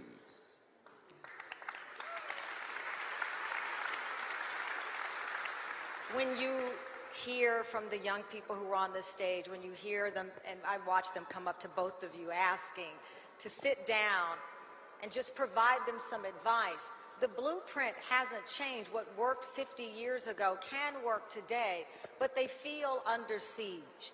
You heard them say, you go on social media, they're attacked with words, not with sticks as you were, but still with a hostility that's defeating. How do they keep going? And how do they keep from feeling ignored when the cameras show up for predominantly white protests and their voices are deemed riots when they protest? I've had an opportunity to meet with many of these young people, to march with them. When the student march took place in D.C. around our nation, in the city of Atlanta, they asked me to march with them. And the young student that introduced me, you said our next speaker was the youngest speaker on August 28, 1963. That's the March on Washington. And today, he's the oldest speaker. We have to identify with the hopes, the dreams, and aspiration of these young people. And let them lead. They will get us there. Reverend Lawson, when they say, yes, they will, pass the torch to the next generation, what does that mean to you? I didn't hear the first part of your... When you hear people say it's time to pass the torch to the next generation, what does that mean to you? How is that done? Is that spending more time? How is that done? Yes, sir.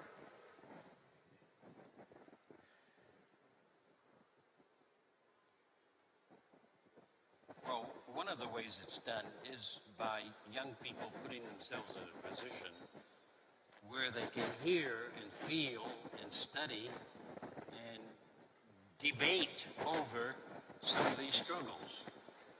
I have had the experience in the last 15 years of teaching undocumented students at the University of California, Los Angeles, any number of whom, because of the sit-in campaigns of students, the Freedom Ride, and other such struggles, began to study and wrestle with them. And the DREAM Act people, 10, 12 years ago, began to organize, and they represent students, undocumented, who have taken hold of many of these ideas and disciplines and work, and created one of the important nonviolent struggles of the last 20 years. However, they've made a fatal mistake. That fatal mistake is that they listen to the pleas of their elders, not Kent Wong or Jim Lawson. They listen to the pleas of their elders who said, the way to get recognition and the legislation for undocumented people is to go to Congress and do it through Congress. And of course, Congress moves today all the time because of the thousands of lobbyists from the war industries, from the commercial industries, from Wall Street, from the Pentagon, from the pharmaceutical agencies, so Congress can't hear the pleas of people because there are so many lobbyists who clutter up every congressional office. So, if young people are going to get their attention, or if movement is going to get their attention, then you have to, in fact, create a struggle where today you put 1,000 or 2,000 people into the streets of Memphis or Washington, D.C., and next year you put 1 million. You interrupt the agenda of the status quo in such a fashion that they have to listen to a new agenda that are willing. They are busy with their own agenda. And nonviolent struggle around the world over the last 110 years has constantly put on the table the agenda of a new people, whether in Poland or South Africa, over and over again. They haven't gone to the governments and the legislators to do it. They have rather created their own demands, and then with the movement create the power that becomes a new entity in the mix, and that forces then the old powers to move over and to make adjustments and to make some changes. That's how we got all of the legislation of the 60s. And here we are with a man who's been on both sides of that equation. All the bills that people brag about, the media never, in celebrating the 50th anniversary of the Voting Rights Bill of 1965, never says that that wasn't on the mind of the president or the Congress or the lobbyists. But because of the Selma Montgomery March, because of the Freedom Summer, because of the Birmingham campaign, because of the Albany, Georgia movement, because of the Senate Freedom Ride and the Senate campaign, there was an awakening so that that bill could be passed. Yes. And Congressman Lewis, you've been on both sides now. You've been the young person. That isn't rocket science, but it is social science that Gandhi said is the only way to bring about social change of any kind of power or effectiveness. That's what King represents. And Jim, some of the presidents that we had saw that. Lyndon Johnson said, absolutely. Lyndon Johnson said, if you want a voting rights act, make me do it. Yes. And we made him do it. John Kennedy was asked by various people and organizations, including the Civil Rights Movement and the Parks King Movement, for a civil rights bill that was inclusive. He said it couldn't be done. But because of the Birmingham campaign and the Washington March, he changed his mind in less than four weeks. He changed his mind in less than 6 weeks and said and introduced a civil rights bill that is called the Civil Rights Bill of 1964. He said he was going to do it after he was reelected. But because of the campaigns in Birmingham and elsewhere, and there were more than 1,700 city demonstrations of different kinds, in addition to the Birmingham campaign and the Washington March. The net result was John Kennedy was persuaded to introduce the bill in 1963. That's power. That's power of the people. Yes. And it can happen again and again. And of course, Congress and the lobbyists and Bank America all try to persuade us to be conventional with the system that is. But the system that is fundamentally rotten. And a rotten system has to have some people who have the courage to say so and to organize to change the rot to rightness and maturity of spirituality and character that will allow the newness to emerge. I mean, that's the reality.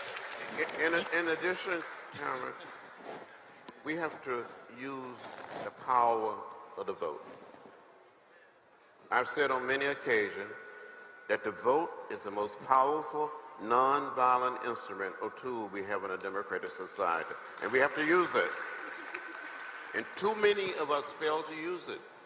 Now, you may recall, and Jim will recall, that the Democratic members of the House of Representatives wanted the Speaker of the House to bring forth a comprehensive bill to deal with gun violence, and he refused to do it.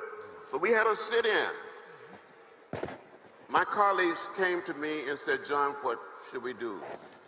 We met in my office, and we planned and planned.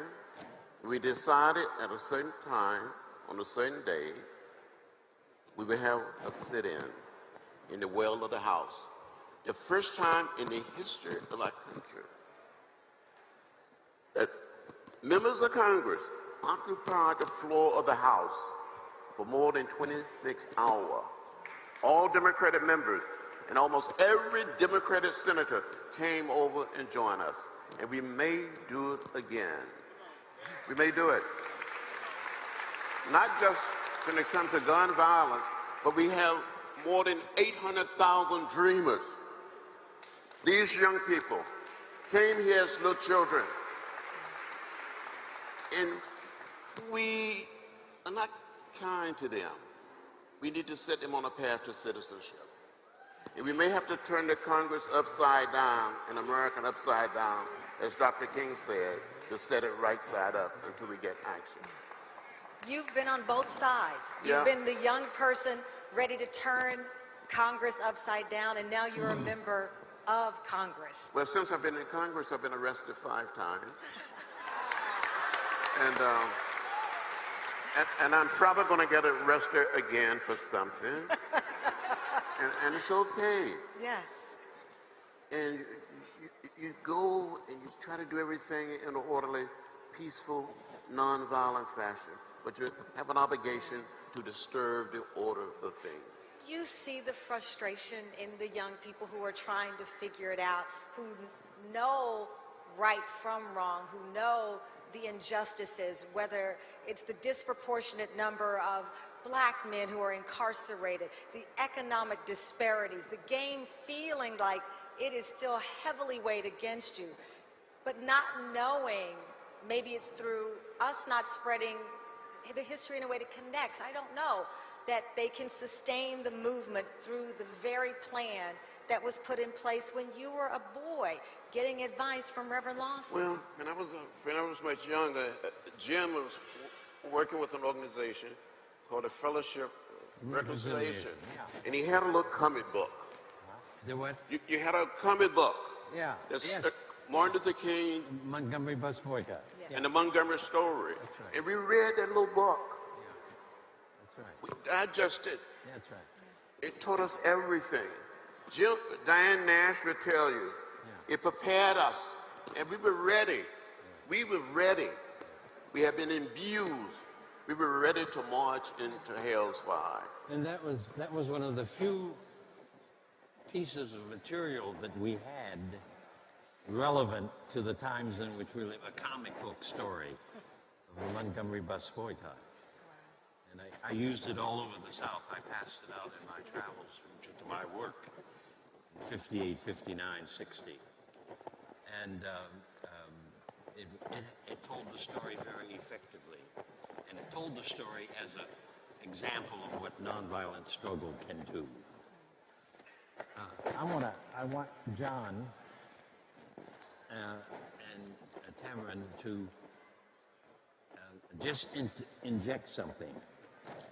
That is to say that at this moment, we, the people of the United States, are headed towards re-electing Donald Trump because in 2020, the reason is that we are playing his game. And you know, that's where I think sports is such a great model for struggle, because no basketball team in the recent March Madness went onto the floor planning to play the opponent's game. The teams that came out on top and won the most victories during that whole month of March were the teams that went in on the floor geared to make the opponent play their game. You have to have respect for our opponents. And one of the ways you respect your opponent is that you know that the opponent plays his game better than you can play his game. And if you want to lose, you always play the opponent's game. If we, the people of USA, manage to elect a new president in 2020, it will be the accident of history and not the way in which we behaved in the last 4 years or today in 2018. We better find a different way of opposing all that Trumpism represents. What do you see as the way? What is the game we should be playing? Well, for an example, I don't watch a lot of TV news, but I do watch from time to time certain TV commentary shows. And for the last year and a half, or a year and 4 months, if you see a commentary film, a commentators talking about any issue, over and over again, in the background is going to be a picture of President Trump. Almost all the time. The one I watch the most is MSNBC. I also watch occasionally CNN. Sometimes I switch back and forth when I'm going to do it. And all the time, they're reporting the news, and a picture of Trump is going to be in most of the TV pictures all the time. I know of no better way for him to be reelected than the news media to keep talking about any issue, and there's Trump in the picture. There he is. Every Twitter. Well, the media is going to re-elect President Trump for the U.S. people by the way in which they report this time, at this moment, what's going on in our society. You mark my word. Mark my word. Congressman Lewis, looking forward to the midterm elections, and no matter who ends up in control of Congress, the reality is the issues that face our communities, and what I mean by that, not just black people of color, people who live below the poverty line, people who are marginalized. How do they empower themselves no matter who is in control of Congress or who sits in the White House? We have power, and we need to use the power. We need to use it. So many of our people of color, African American, Latinos, Asian American, Native American, hundreds and thousands and millions of whites. We have power, but we don't use it. And with social media today, we should be able to do more than we are doing. We hadn't heard of the internet. Facebook. What is that? And we had more than probably 500,000 people, maybe at the March on Washington in 1963. I think it was an undercount. It said 250,000. We didn't have social media when we marched across the Edmund Pettus Bridge on Bloody Sunday. But we changed America. People couldn't stand to see people being beaten down. They couldn't stand to see people be trampled by horses, tear gas and bullwhips. So they changed. We have to create another powerful period of nonviolent direct action. And we can do it. I'm convinced we can do it. Put hundreds and thousands and millions of people in the streets. Why do we have all these members in Congress today deciding they're not going to run? The handwriting is on the wall. We're going to take the House of Representatives back, and if we work, we're going to take the Senate back. I'm going to work my butt off to see that it happens. And Reverend Lawson, I'll give you the last word on this, as we may see a change in the makeup of Congress.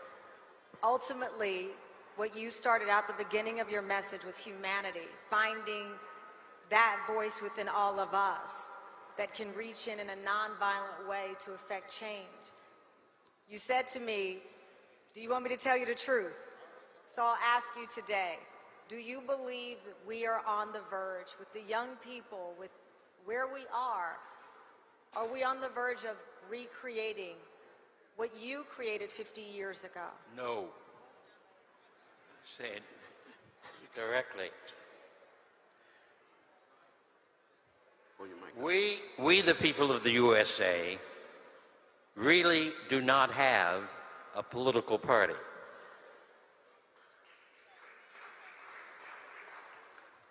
We may have bits and pieces here and there and yonder. I consider John one of my congresspeople and a number of others. We have bits and pieces, but we do not have a political party. If we are to regain a political party that moves in the directions that the country was moving in, we, the people, are going to have to organize from a nonviolent perspective and create campaigns in city after city that helps to forge a new party, a new Democratic Party maybe, that will do our will, that will look to our interests. Look, sisters and brothers,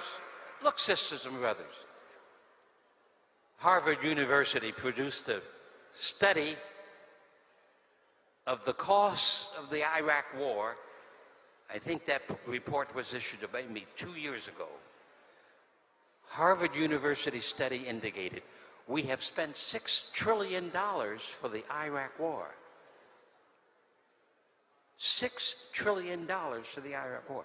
Now, if we, the people, want Head Start and quality education for every boy, every girl, everywhere across our country, we're going to have to be in the streets to see to it that no more $6 trillion are going to be spent for war, but they're going to be spent on quality education, quality housing, on non-discriminatory economics, on the equality of economics across the board. I maintain that our present economic system is a plantation capitalist system, ideologically and structured. It is aimed at the gathering of wealth by the plantations. It is aimed at saying that working people, working families do not need to have sustainable incomes and steady and stable work. It says that they are more like slaves and do not deserve to have living wages. That's plantation capitalism. The fact that we have 160 million people at the bottom half of our population who do not have the wealth of the property of the 3 wealthiest men in the United States is in itself an indication that our economy is from top to bottom rotten. 160 million people do not deserve to be at the bottom of the ladder on food stamps and unable to support their children. Shelter insecurity, work insecurity, food insecurity, medical insecurity. That's the deliberate plan of the economy, though many of the decent people who are in that economy would say that's not what they wanted. But good intentions without good methods will lead to hell, not to heaven. You asked for the truth, we got the truth. There you have it. Good intentions is the road to hell, rather than the There road you to have it, Congressman. Good intentions have to have good ideology, good structures, good movements, good attitudes across the board. If they don't have them, we can't do it. Before we turn it over to April for the next panel, I will ask Congressman Lewis to end it on this, which is where we started. Where do we go from here? Well, I deeply believe and I feel that we can humanize America and create an America that is at peace with itself, where no one is left out or left behind because of their race or because of their color. But what we need in America is what I called back in the 60s a nonviolent revolution. A revolution of values, a revolution of ideas. I've said to people all the time that you must never get lost in a sea of despair. You have to continue to believe that we can do it, we can overcome. It may take a few days, maybe a few years, but we will get there, and I believe that. I've seen people who lived in fear. They were afraid, just living afraid. But I also have seen people grow up while they are sitting on lunch kind of stools, or while they are marching from Selma to Montgomery. And these same people or their children will lead us. They will help create the beloved community. But we must create a society that respects the dignity and the worth of every human being. And we don't do it with missiles and guns. We do it with teaching people to be human. Can we be a little more human? Can we just love everybody and not hate anybody? As Dr. King said, hate is too heavy a burden to bear. The way of love is much better for all of us. Thank you. Let's again thank these great men for their wisdom then, their wisdom now, and their words that will live forever.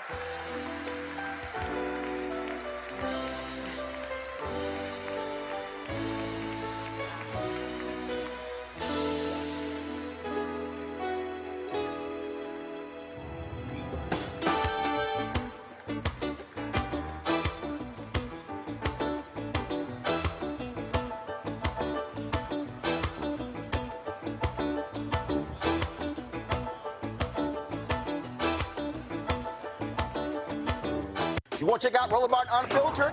YouTube.com/Roland S. Martin. And subscribe to our YouTube channel. There's only one daily digital show out here that keeps it black and keep it real. It's Roland Martin Unfiltered. See that name right there? Roland Martin Unfiltered. Like, share, and subscribe to our YouTube channel. That's YouTube.com/Roland S. Martin. And don't forget to turn on your notifications so when we go live, you'll know it. You want to support Roland Martin Unfiltered? Be sure to join our Bring the Funk fan club. Every dollar that you give to us supports our daily digital show. There's only one daily digital show out here that keeps it black and keep it real. It's Roland Martin Unfiltered. Support the Roland Martin Unfiltered daily digital show by going to RolandMartinUnfiltered.com. Our goal is to get 20,000 of our fans contributing $50 each for the whole year. You can make this possible. RolandMartinUnfiltered.com. Hey everybody, this is Sherry Shepherd. You're watching Roland Martin Unfiltered, and while he's doing Unfiltered, I'm practicing the wobble. Yes, I am. Because Roland Martin's the one, he will do it backwards, he will do it on the side. He messes everybody up when he gets into the wobble, because he doesn't know how to do it, so he does it backwards. And it just messes me up every single time. So, I'm working on it. I got it. You got Roland Martin. Hi, my name is LaToya Luckett, and you're watching Roland Martin Unfiltered. What's going on, everybody? It's your boy Mac Wiles, and you are watching Roland Martin Unfiltered. What's up, y'all? It's Ryan Destiny, and you're watching Roland Martin Unfiltered. What up, Lana Well, and you are watching Roland Martin Unfiltered.